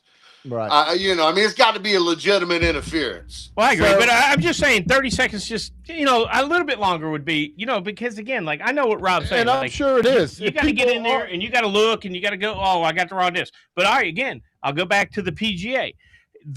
How long does it take when the wind is kicking and changing that they get to go back and forth and, 6 iron. No, sorry. Let's go with 7 iron. As soon as I address the ball, the wind changed again. Give me the 6 iron again. So, I think their only time restraint is like you were saying, Brad. As long as the groups are in flow, it's okay. Agreed. Now, if you got a hole and a half between you and you're doing that, you're gonna get a warning. You're gonna have to pick up the pace. You're gonna take a stroke. But I think it's just like Brad said. As long as you're in the flow and then you can assess as much as you need. As long as you're not holding up the group behind you that has to wait 10 minutes every time to tee off because of your group. I don't see the issue. And that's when I think the marshal should get involved and say, hey, listen, this is the 4th hole in a row that we've had to wait 7 minutes to tee off. That's when it should be getting involved. Well, my thing they can put you on the clock. Oh, yeah, sure. So one of my things about that as well is like, if you're going to be fair, you have to do that with everybody as well. To me, they're only doing it to the chase card and the lead card. How come you're not doing it to everybody in the tournament? I guarantee because they don't have enough staff to walk with it. Just the same reason you don't have a scorecard keeper with every group. You just don't have enough volunteer staff to do all that. Right. You're lucky to have somebody walk with those 2 groups. I understand. So if it ain't for everybody that's playing the same course, the same tournament, the same thing with the same rules and everything's the same, why enforce them at all? If everybody else isn't getting it, that's not fair. Look, all the time I played, and I played all over the country and majors and super tours and all that. It was a group enforcement. We didn't really we had somebody walking around, but they were pretty much afraid to say anything. Especially if the big guys were there. And nobody's going to go over and tell Kenny anything. Nobody's going to go over and say nothing to Barry. If you're an advanced player or even a low-level pro player that's volunteering your time, most of those people are more in amazement of these guys throwing, and they're there as a fan more so than anything. Now, that's been my experience. But it's always been a group thing that you have to have. I mean, I've had several instances with Brad Hammett, and if I didn't have a second in the group to back me, it was over.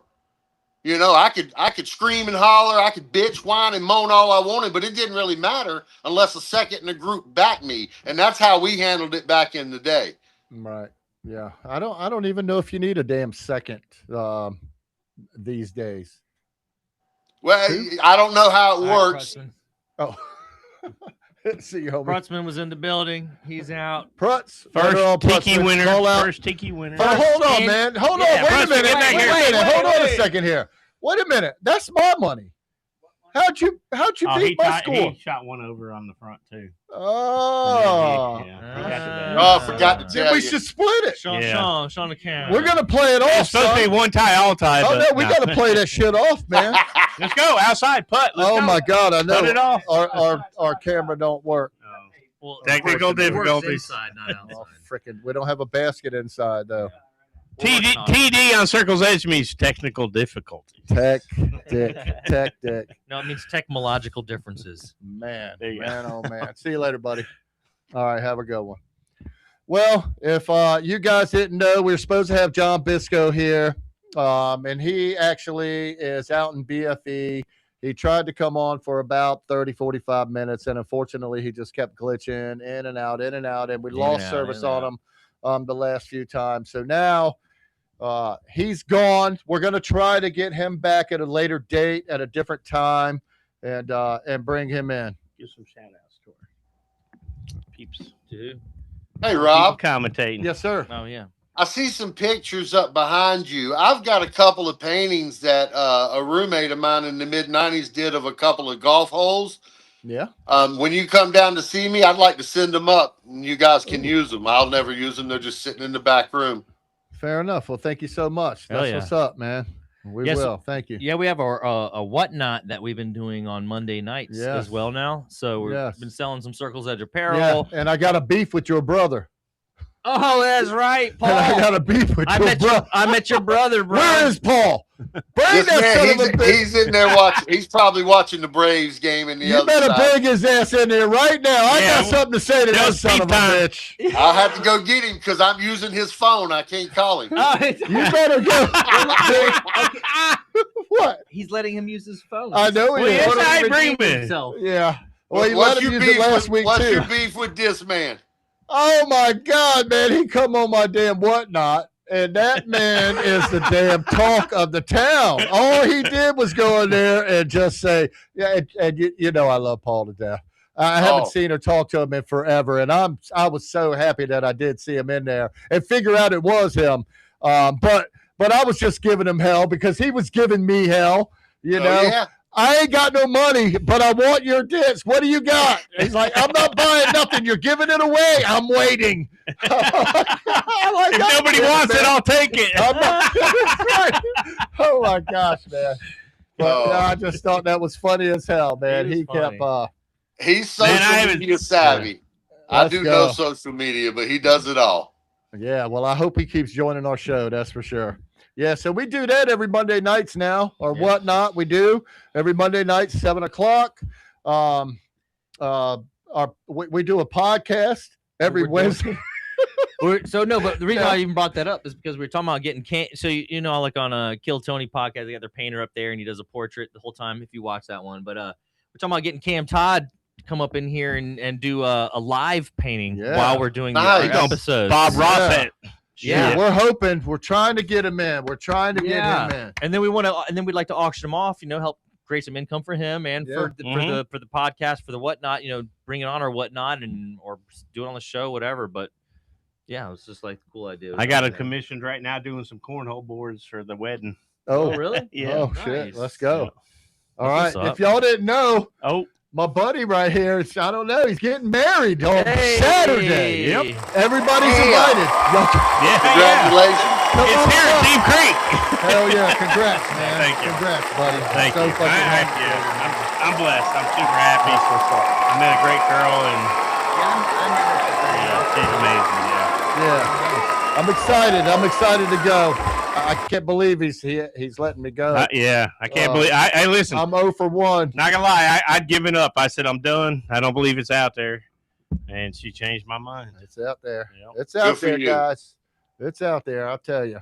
I'm 0 for 2, Rob. Yeah, me too. I'm going the third time charm. I ain't tried or had any desire since 1990.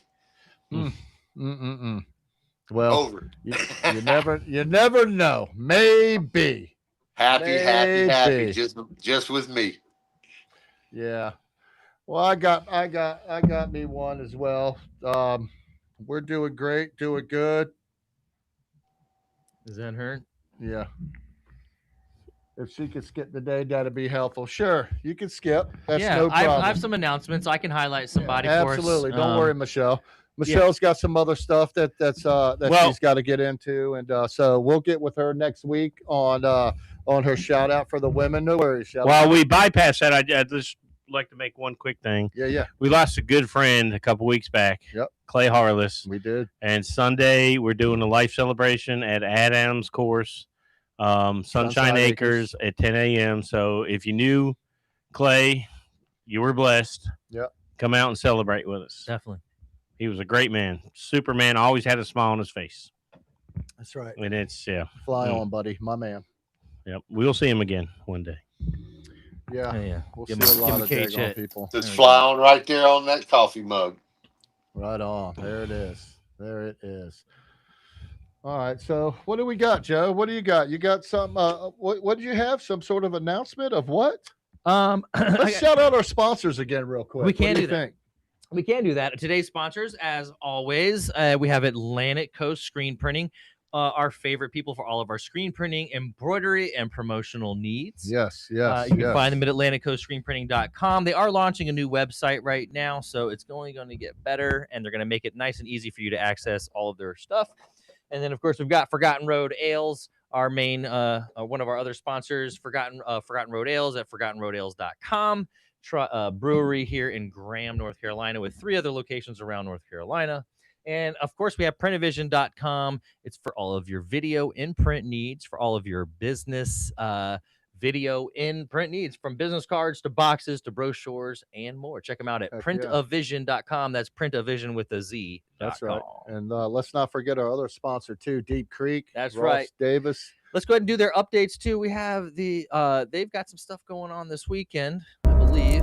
Yes. Right? Saturday. Yes, we do. Yeah. Another We have the special Scarlet Doubles on Saturday that's happening here. Unfortunately, we won't be able to make it because we'll be attending Brad's wedding.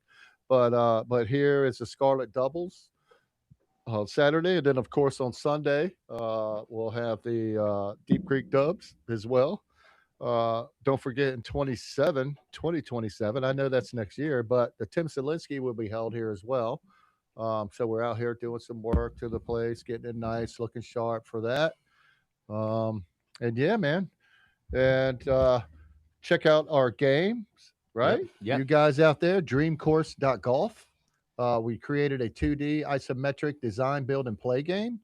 Go out and check it out. It's like a cross between your SimCity build and a board game like Chutes and Ladders. So you'll design and build your game, and then you're able to play. You can invite your friends. You can live chat. You can gamble. You just have a good old time. Good old time. That's right. Check out our other new app that we just created and designed, signmaker.golf. Go check that out. All you guys who own courses or like to help out or want to know how you create disc golf tee signs, well, we created it for you. Yeah. So all you have to do is go to signmaker.golf. And it's pretty $11 amazing. How hard is it to do? Till July 4th. Yep, it's only $11.22, one-time fee, only until July 4th for the Zilla Spectacular Special. And you download it, you have it on your desktop, and you own it forever. James, what up, buddy? I really wanted to talk to Biscoe more about that because really, it's like I wanted to see, hey, a premium course designer, is this even something, a tool that you could use? Or what tools do you use? I guarantee it is. Yeah, and then, and hey, give us some feedback and let us know what we can put into it. Because we are going to do updates for it as well, and you'll get free updates on that app as we release them. Yeah. We've already had some interest in it as well. People are purchasing it, and we'd like to hear your feedback as well. How it is, how you're using it, how easy it is, how hard it is, and yeah, let us know. Definitely. It's almost time for the Dirty on the 30 again, but we're gonna have to wait for him to call in. We'll wait for Mr. Dirty on the 30 to call in. That's all right.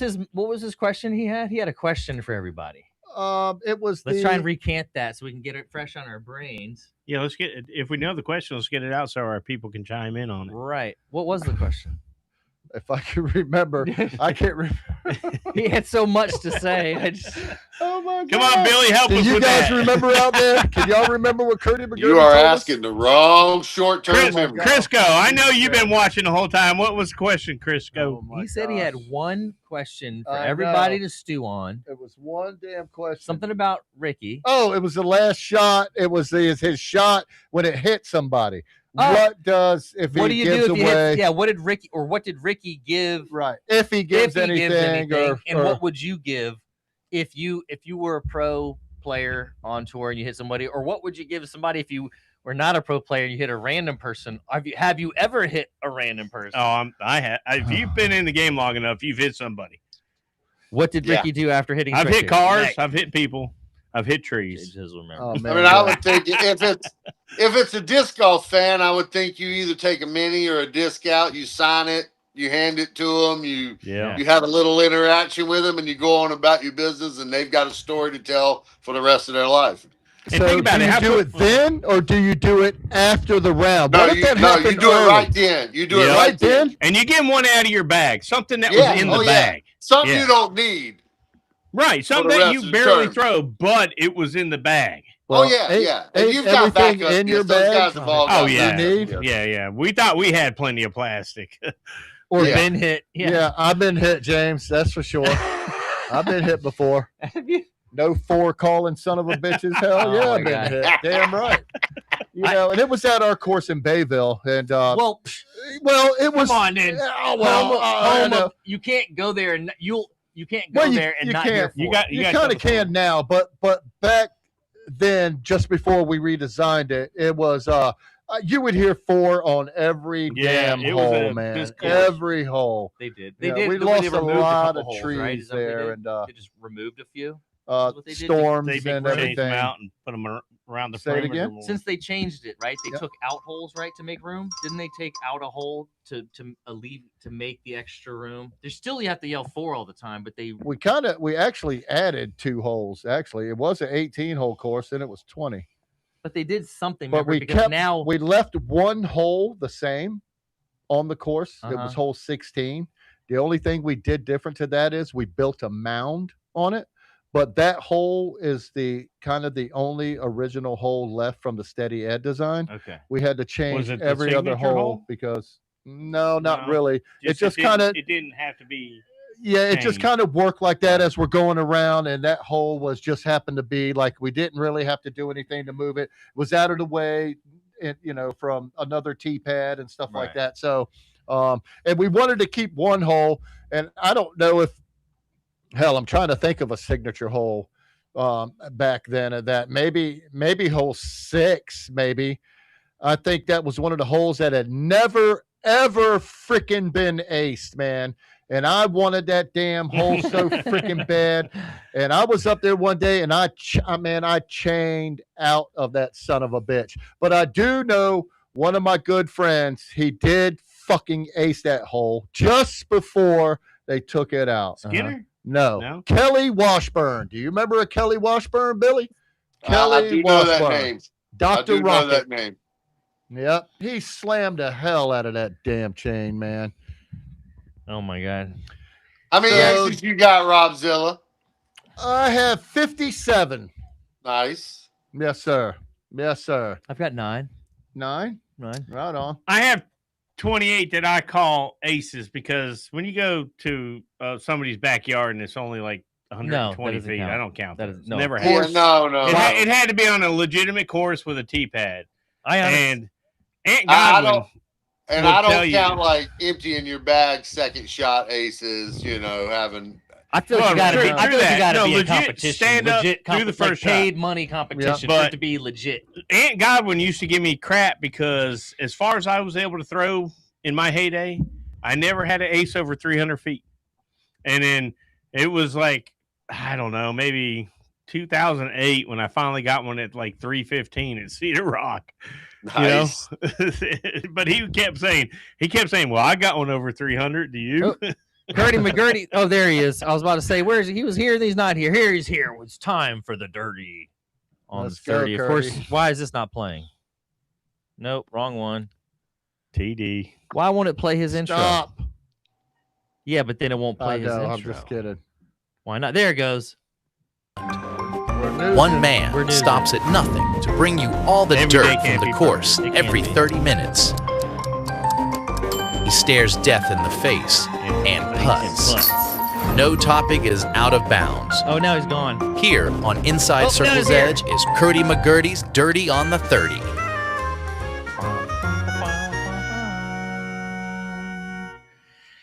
And he's back. Gertie. Hey, I know that damn bar. Is that liquor cabinet? I know that bar. We've been in that bar. Oh my! Well, I can't even see the damn thing. Where the hell are you at? Is that the Low Tide Lounge? I'm on my back porch at the High Tide Right. High. At the High Tide High Club.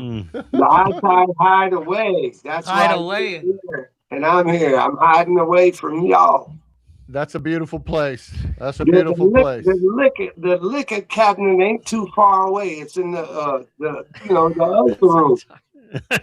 Nice. The one with the pole in it. Do we have enough Maker's Mark? No, I'm out of Maker's Mark. I'm actually, after you and your Jaegers that were down here for the Azalea drank me out on the bourbon. What a great sipping drink, man. Oh, that's good. Yeah, Makers. Oh yeah, man. I've actually turned into more of a tequila guy. That's supposed to be good for you. No bueno. No bueno. Does it make you take your clothes off? It can. I heard that. I remember that song back in the day. But it usually costs a double for that action, Zilla. I'll pay. I do a lot for $2, but that ain't happening. So since I've been on this tequila thing, man, now I'm not saying that, I do. Yeah, I used to sometime every once in a while with the THC legal stuff. CBD. They had the sativa that's supposed to make you get up and want to vacuum the floor or go do a thing. Do the Roomba. Do the Roomba. Then they got that stuff called indica to put your ass in the couch. So I like the indica. We need a mix. So the bourbon ends up being like a tequila for me, and the bourbon ends up being an indica, and the tequila is like a sativa. It makes my mind race. It makes my comedy pour out. It makes me giddy like the little 17-year-old with a wine buzz. But I kind of dig it, man. Heck yeah, let's go. So we've been thinking about that question that you asked us earlier. That's right. What would happen, or what would we do if we were hit by a disc, or what did we think Ricky did? But everybody seems to have the same consensus of like, Ricky is definitely giving away something. I don't know if he did it right then and there, but we're pretty damn sure that he's like signing a mini or giving a disc from his bag that he may not use as much. But yeah, we think that he is giving something away. Well, if he hit a young child, somebody, a teenager or younger, it'd be like, if sounds like you've done it. Hot mama, go take you all to dinner. Sounds like you've done that before, Brad. Yeah, my other question is how many I aimed at him. I used to aim at him. Have you guys ever hit a person? We were just talking about that, and so some of y'all have. And actually, I had a funny story where I didn't actually hit a person, but it was in Richmond. First time playing at that course at Brian Joseph Park. Yeah. Beautiful course. Yeah. Fun course. And I remember there was a basket where there was a hole where you couldn't see the basket, and there's this big bush or something. I forget. Mm-hmm. Anyways, get a spike hyzer around it or something like that. And all of a sudden we hear this, what the hell? Like, oh my gosh. So we go around the corner. There is two ladies and a gentleman there. They have set up the basket. It is completely lined with foil on the bottom inside of the basket. Yep. And I promise you, this woman has a piece of chicken and she is getting ready to hang it on the chains. The guy's dumping charcoal into the freaking, into the thing. And I'm like, we're like, yo. And they literally so oblivious that they were in the middle of a disc golf course. That happened in Cedar Rock too. I've seen. No, they thought the damn basket was a grill. Yes, they've used it. At Cedar Rock, it was used as a grill a few times. I've seen it before. So I thought originally, because Cedar Rock has horse trails, that was where they put the hay in for the horses to eat. That's what I thought originally. So I had no idea either. Yeah, but well, you didn't fill it full of hay though. I hit my brother one time. We were, I've heard a lot of stories about Brad McCoy and Cedar Rock and those horses, so I don't want to go there. Hey, it's okay. But so I hit my brother. The only person I ever hit with a disc was my brother. We were learning the game. We're so aggressive about making good drives, and we would always throw extra shots. And we'd be like walking off the tee, and then somebody be throwing another shot. And I was throwing the big pop hyzer up the hill, number 7 at Cedar Rock. 6. I'm sorry, 6. And I went to rip one, and I hit myself, which caused an early release. And I put him down like it cracked a rib. He was purple instantly. That's the only person I ever hit. Ouch. So I don't know if you're dangerous, dude. I just introduced you to my family. You're out there breaking people's arms, and now you're breaking ribs on disc golf courses. I don't know about you, Brad. Hey, listen, there was a couple people in your family that I was like, you know what? Yeah, I'd arm wrestle them. Yeah. One was your aunt. No, I'm kidding. But no, thank you. I enjoyed meeting your family. They're beautiful. I love that you guys rent 2 houses next to each other, and that's how big their family is. They had to rent 2 3-story houses to get them all in. Three of them, yeah. But so it's a good thing Ice wasn't there that weekend. Hey, don't be ratting out my aunt like that.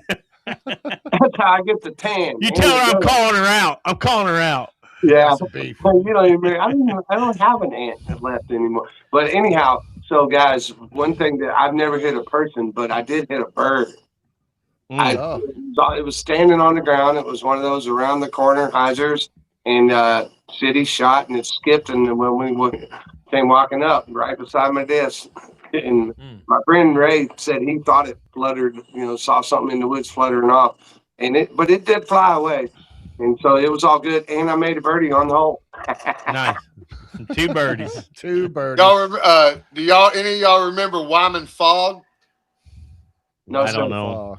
He's a Maine guy. He was down here in the Carolinas, and on hole 17 at Kilbourne, I don't know why, he was just past the billy tree, and right when I released the sharp edge driver, he leaned out to look to see it and hit him right in the eye. And he's one of the toughest, burliest guys I ever seen. He fell like a sack of potatoes on the back of the truck. Did he need stitches? He was busted open. Yeah. But he knew it wasn't my fault. I mean, I was throwing a drive. He just put his damn head right there. And, oh, boy. And he was one of my travel mates. Good buddy. But, yeah, that was a bad one. Bet you didn't travel too much. Bet you didn't travel too much longer with you after that. No. We tried. We kept trying. He knew it was his fault. It's your lie, Billy. It was like only 50 feet off the tee pad on a rip with a sharp edge driver. I could have gone all day without doing that. So, guys, I got a couple more questions for you about last weekend's tournament. What about this Isaac Robinson cat with all the spit outs? And man, man. He came out and actually said that he thought 4 of them were like he couldn't explain. And here's my question to you guys, since you're so seasoned in the sport of disc golf, unlike myself. I'm working on it though. Look, these different courses have these different baskets, and they got the different chains and these pros that play so much. I mean, I've had spit outs, but mine are usually from 4 feet. Hey, I'm only 97% from there too, so don't worry about it. Yeah, but these guys. But he actually came out and said that the 4 of them he just didn't understand, and it almost looked like he had the hyzer spin coming in on the pro side, and they were perfect shots. Well, I don't remember the exact one, but if you watched it in slow motion, because they showed it, his putt went dead center. Yep. Sat in the chains, and when the chains did their reaction, it threw it out. That's right. So he made the putt. There was nothing wrong about his putt. It wasn't hard. It wasn't fast. Never hit the pole. Right. It just the chains grabbed it and just rejected it, threw it out. And I've seen that on some uphill putts, some extreme steep uphill putts, where someone throws it and it just kind of goes straight and flat in. Right, and it throws it back at that angle. Yeah, but if they go up at an angle like that and they push up in the chains, then it tends to push it. But I've seen it all kinds of ways. But my question to you guys was, in ball golf, every fucking hole's the same size. Every flag stick's the same size. And so with these different golf courses, dude, are we ever going to be able to have, this is the basket that we use? I know evolution Well, they and are. changes. I That's believe up to that the they are right now. PDGA. They're doing the same baskets in the Pro Tour But, right now. but they're if I'm not right. They're mistaken. not right. That's what Dave Right. Mansfield's beef was. Remember, his beef was that baskets are not the truest contraption yet. Well, my take and on they're it, too big. They're way too big. my Right. take on it Cam is, Todd design. but my take on it is, and this is maybe the dirty on the 30, is that these guys are on the Pro Tour. Most of them have all played that course many times before. They're there several days before. They got all the freaking time to practice on those baskets. That's So, right. suck it up, Buttercup. We're all playing the same baskets, so it There doesn't it matter. is. It's Well, all no, good. but if something's wrong, somebody's got to speak up, and he did. Well- He gave his Well, I'm voice. just trying to bring up dirt and controversy. I working. didn't see any of the shots you're talking about, but most of the spit outs that I experienced and saw was due to speed Who's or Gandenberg? spin. They had too much speed or they That's had too right, much Billy. spin on the disc. Yeah. And I never believed a hyzer putt coming in on whatever side you want to call it was I a call it. horrible putt as Yeah. far as I was concerned. Oh shit! That's what I need to change. I want to be nose up. I want to be traveling slow. I want to be about 2 inches above the tray. And as soon as my nose up, and this is what Kenny Climo taught me, my nose up hits the chains, the ass of that disc falls out, and it'll go straight Yeah. down. And that's how I perceived the putt, and I had very few spit outs. Yeah, Just a Sweaty, little, just low. I know the Sweaty puts like that a lot. With that nose up, I've just never, I putt with rocks, KC Pro flat top rocks. I play that's pretty your much problem. everything nowadays at 61 years old. KC Pro flat top. That's a lot like a big bead. Yeah, I want to actually see if I can reach out to Innova, and I will after 40 years of playing, I will promise that any sanctioned tournament that I ever play in again, I will only throw KC Pro flat top rocks. You think? Hey, what do y'all for drives, putts, and everything? Everything, any sanctioned tournament, that's all I'll throw. What do y'all think about these square discs that are coming out now? I want to try one out. Yeah. I want to try All right, one. so my thing is, think about the rotation of a disc. If it's square, has a corner, and it catches the chain in this rotation, it can only stay in. Yeah, I like it. I used to throw album covers back in the day, man. Hey, for real, dude. Steady Ed made a putter that was really soft. Matter of fact, they gave him to us at the Worlds one year in the late 90s. And we would be in the hotel room, and you could spin that son of a bitch up, and it would hit the ceiling and stick on the ceiling. Oh, boy. And it was like a foamy, you could bend it, and they were trying to design it as a putter. I didn't like it, but some people actually started putting with it. But it would just collapse on itself when it hit the chains and fall in. Right. Well, they were made so they wouldn't roll. So, a lot of times, right, the disc would hit, fall out, and roll. And so they designed that disc so it would just, when it fell and hit the ground, it would just flop over and no roll. The gum putt. Yeah, that's it. That was it. Uh-huh. So here's my take on that, guys. Number one, we're throwing round objects, and we're throwing them on hills and in woods. And so if you're going to bitch or complain because it rolls, then you're in the wrong sport, in my opinion. I love a good, dangerous, hilly green with all kinds of runoff. Matter of fact, give me a creek at the bottom. Hey, and if you're Tupelo Bay. pick it up under the basket, tap it in, and move on if you're scared to putt. Don't whine because it rolled away. Tupelo Bay. A chance before you ever got to the green. I want the risk versus reward to go up because these courses that they're playing, it just seems, I want some action. The fans, I've been talking to people, they want some action. Absolutely. Now, before I gotta go, fellas, since I left you with some of these thoughts, you want to have a drink? Recap on the past weekend is that with the 250th anniversary of the United States, I think that a lot of fans were hoping that the Eagle has finally landed. He was doing so good in the first three. He almost kind of. Everybody was pulling for him. Everybody was. Oh, everybody was, but he almost had like something in his wing there at the end that just wouldn't let him. Yeah, and got he fractured it. That's the hardest part of golf. That's what's going on between your 6 inches right here. Yeah. Yeah, I think Ricky actually had thrown, and somebody in the crowd was like, "Yeah, go Eagle!" Right. It's like they were like, "Damn!" It's like Ricky's Was he drive putting didn't even land yet, and they're already like cheering for Eagle. I think he was putting for yeah. I think he was putting for a bogey, but no. Yeah. I mean, Ricky so- gets his cheers. So. With that being said, that everybody was hoping that the Eagle would land, but however, the I Eagle was did pulling not for him. land. We all were. Yeah. I was pulling for him too. The Eagle did not land for Mr. McMahon. Nope. From I the CE Network, I love you fellas. I'm Curdy McGurdy. Back to all y'all. You See you, Zilla. buddy. Let's go, Cody McGurdy. Love you, buddy. See you All right, later. Have a good y'all night. See you next week. Man, did he look cool. Yeah. Just part, boy. You I'll couldn't tell be you more what. relaxed than that, boys. He didn't need a painting behind him. No, no.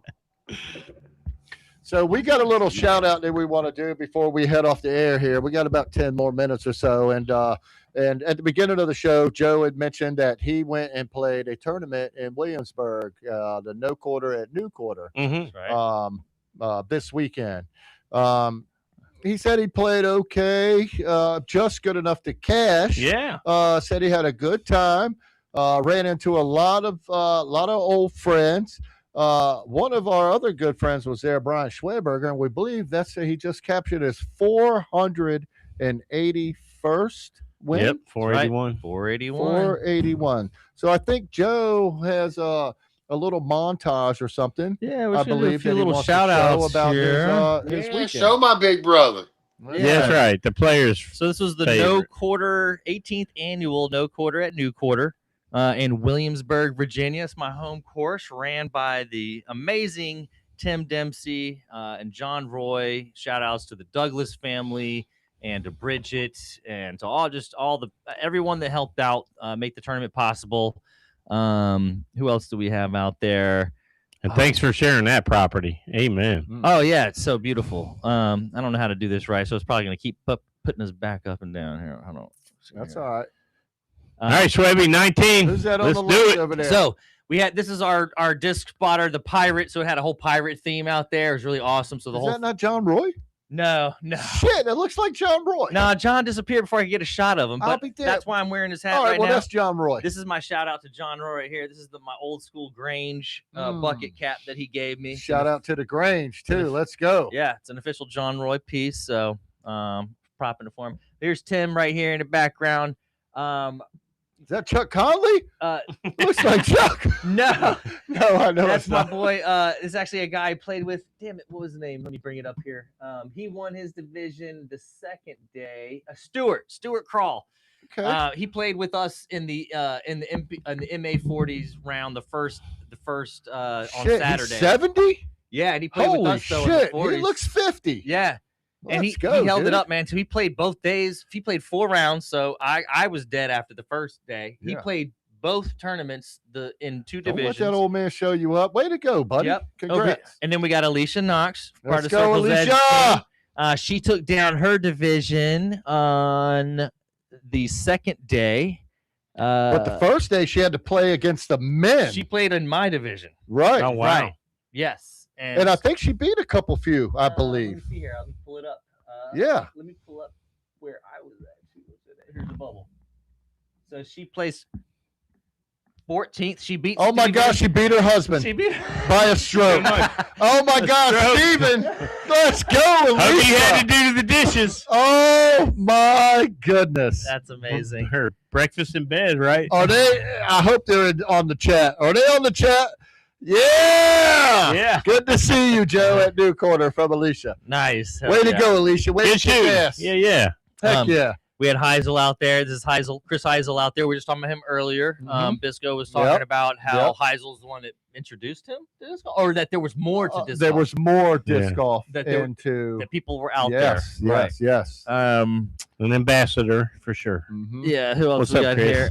For y'all that have never seen New Quarters, give a little peek at the first hole here. Just a beautiful hole. It has a championship placement, has a short and long placement, or maybe it's Yeah, I think it's short, long, and championship Yes, on that one. yes. Yeah. Yeah, that's short tee pad, 2 sets of baskets and 2 sets of tee pads. Right. And then a few championship holes though, where they actually Oh boy, put the yes. basket out even further. Mhm. Yeah, it's insane. What else? Let's see here. Okay, so next on the list we got Ricky Snap and Aaron Snap. The Snap Snapbacks. Snappers. What up, Snappers? Snappers? We love them. They're fantastic. Oh, amen. Yes. Ricky yes, yes. took down MP40. Nice. Well, and good job. Ish. What? He took the trophy. He took the trophy for Yeah. MP40. What happened? We'll explain it in a minute. Yeah, we'll get there. Okay. So, All and then Erin won her division in FPO. Nice. So shout outs there. Great Mhm. job. Let's go. Yeah. And Alicia, that's the same. Oh, is that the same picture? Yeah. So Alicia's down hers, and then in the middle here we got James Trader. He took down the MA40 division. I got to play the second round with him. He came back from. Okay, is that who's been chatting with us? James? Yes. Let's go, James Strader. is in the chat. Let's go. He took down MA40. He came back from chase card, and so that was pretty amazing. And then won in a playoff on the first hole. So great job there. Playoff. Fantastic Hell yeah. job. So the snap thing was there was only 2 people in his division, 40, and I think there were They 4 tied. or 5 in grandmasters. Uh-huh. So they decided to play together and form one. Mhm. And what I'm guessing is they decided before they started, like, Gotcha. right, who would win what. Just not enough and- players. That's Yeah. all. Yeah, That's yeah, interesting. Still a win though. MPO, we had Benjamin Lingle took it down. I've played with this guy before, and not a ton of times, but I did remember him. But he's wild dude. Played amazing. 14 down. That's a straight crush. Bear Horse. Yeah, he straight up took out Charles. Good player. Beat a good That's my- player. Yeah. I mean, Charles is my boy. He's Yeah, no doubt. freaking Yeah, amazing. Russell Charles. So yeah, he took down Same. Charles by freaking 4 strokes. Great job. Let's go. I I would have won just in case, just to let y'all know if I would have showed up, because that's my home course, and just to let y'all know, I would have. you would have played been- MPO. I'd have played anything. Absolutely, definitely. absolutely, yes, sir. You, I'm just saying, would you have? Not saying you can't beat them. I'm just For saying, sure. would you have played them? yeah, I'd have played there because I didn't want to play against Schwebby. Oh, okay. So yeah, I'd have Right. played. I'd have played open. All right. I'd have had a better chance there. Look, everybody's rating is lower than Schwebby, so yeah, I'd have had a better shot. I would have played open, and I would have beat the whole field. Because that's just what I do in Newport News. Yeah. And John Roy and Tim Gissy can verify that too and talk about that. We Okay. can go back and look at old times and, We will. and scores and all And we that shit shall. as well. So And then big shout outs to this guy for the MA1, Luke Showmaker. He was super stoked. Shoemaker, Showmaker. show. Let's to- show that There's shit, no bro. E in it. It's Yeah. show, man. Yeah, he specifically had to call it out, but no, he was super stoked. First win for him. I don't know Nice. if he said first win ever, but he definitely said first MA1 win. So he was like, Okay. he was super excited. He walked out with a And stack of 18 in the discs. field, Yeah, so he's congratulations. legit. Yeah. Yeah. And so let me see. And then there was plenty more to talk about here. Obviously, I didn't get pictures of everybody, but those are some of the highlights. And then, of course, my favorite disc golfer, Man, the Schwebster, people's champ. the People's Yep. Champ, man. People's 481, straight took Wow. it down. He had no worries, no concern. Even watching him at the end there. Actually, I think he went to a playoff. Did he? have to No. play a playoff? Hell no. No, he won by. No. No, I just saw his last hole. Sorry, I think I just saw his last hole where he finished on. I think he finished on. Can you one. pull up the round ratings for him though? See what his And, round ratings were. Show it on the right. Up. Yeah, up, left. Yeah, Yeah. So 10,001, but he 10,021. picked it up. Yeah, I'd He's have got definitely shot 1021. better than 21 Yeah. second round. Yeah. Fantastic job. Way to go, Schwebby, man. Hell We're yeah. pulling for you here at Circle's Edge, buddy. You know That's- we love you, my man. That's what's Yes, up. sir. And I'm trying to be there for the 500, so I'm gonna reach out to you, and we'd love to be there for the 500th win Yeah. and document that for you. Yeah, no So doubt. let us That know. would be We'll awesome. be there for that we one. would love to do that.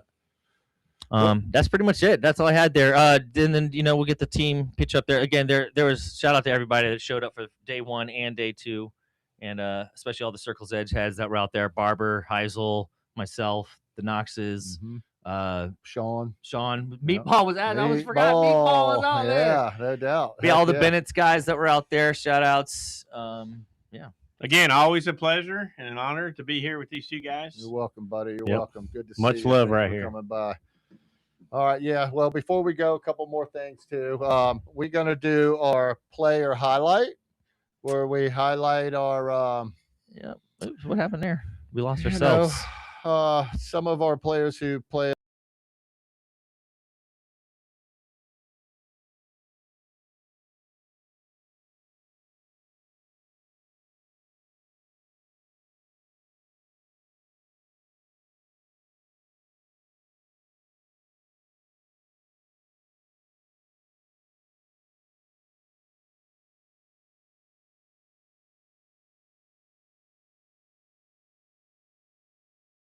Go on stage. There we are. What the hell? Oh man! All right, so we're back.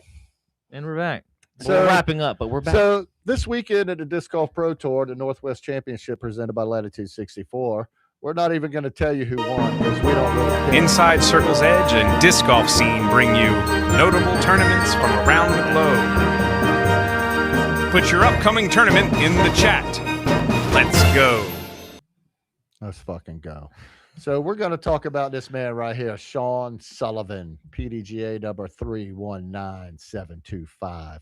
He's from Corvallis, Oregon. Okay. He's an amateur, and he just joined this year, especially Second with that event. damn number. Shit, 319725. My God. His current rating is 957. Hell, he's only played in 2 fucking events. That's a pretty good rating. I am not kidding. And he played in only 2 events. This is his second event, Right. a pro tour. Wow. Get the hell out of here. Well, How do you do that? Can you? he paid. Oh, you just have to pay? That's going to be part of my beef next week. And I'm sorry to interrupt, but part of my beef is you don't have to qualify to be a pro in this sport. You just got to hand out the money to the PDGA. Yeah, pretty much. Right. much. So But if you Sean, got time to I could think go about that play? for next week, You could. I'd love to hear you How chime in much? on it. I think it's 250 or something, 350. I think. What? Yeah. That's it? That's it. Sean, way to go, my man. Way to hang in there and finish out Not the round. DNF. There were 2 other people that DNF behind you, and you didn't. Way to go, my man. Hell That's yeah. what's up. That's what's up. Face it. And in the women's division, we have Rebecca Minnick, 170182. She's from Lakeland, Florida. She's an amateur as well. Been playing since 2021. She has a current rating of 866. She has 145 career events with 48 wins. Not bad. Wow. Let's go. What's that percentage? Let's see here. And so we just want to say, way to go, way to hang in there, way to play. That's what's up. You did not DNF like this other one did. 33% win rate. 33% win rate. Let's go. Wow. Yeah. For an amateur playing the pro tour. Let's go, Rebecca. Fantastic. Heck yeah. All right. Well, man, I don't know if I have any more. Other than a couple things with Biscoe, not being able to have him on, being he lives so far out. Just his service isn't the best out there. So we will bring him back on a later date where we can get him nice and clear and talk about some of the good old days. I know True he's got some gentleman. good A stories, true gentleman. man. Yeah, He a knows good about man. respect and how to give it. He definitely and how to does. earn it. He demands respect and he gets it. That's for sure. Zuki, my man. That's what's up. Brad, thanks for coming in. Gentlemen, Hell thanks for yeah. having me again. I guess until next week, thank all y'all Circle's Edge heads for coming in and joining us tonight. Joe, Steven, James, Alicia, Jay, Biscoe. Crisco, for sure, JG, Rossaroo, Mook D, Yeah. Geraldine. Let's keep growing this. Tell everybody about it. Let's Chris grow. Heisel, Circle's Edge. We're talking about real disc golf stuff. Let's go. Thank you, guys. Like, share, and subscribe. Right? Yep. That's what I'm supposed Please. to say. And support the sponsors. Yeah. So we started this podcast with 32 subscribers. We're at 241 right now. Wow. Thank you guys, man. Let's keep Just over going. a Let's see month. if we can get 250. If we get 250 here, before Monday, if we get 250 subscribers before Monday, on our next podcast, we'll do a giveaway. Yeah, let's go. Hell Yeah, yeah. yeah. Thank you, guys. Thank you, Joe. Have a You're great awesome, week. man. Thank you. Birdie up. Birdie up.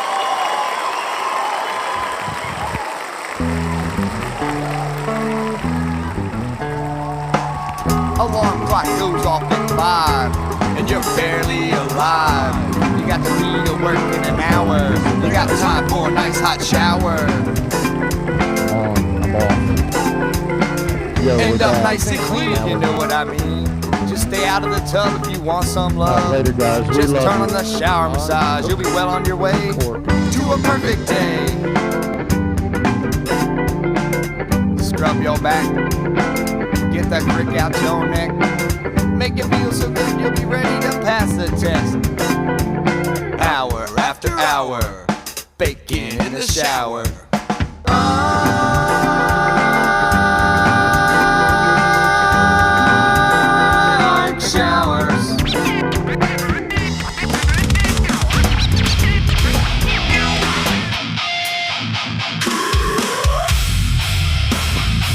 babe. Bye. See you in a little bit. If you can hear me. Roll deep in the creek, circle's edge. Let me speak. Something new, something new. Circle's edge. What to do? Want to go have a drink, babe? Put it in the basket. With Andrew and Brad. It's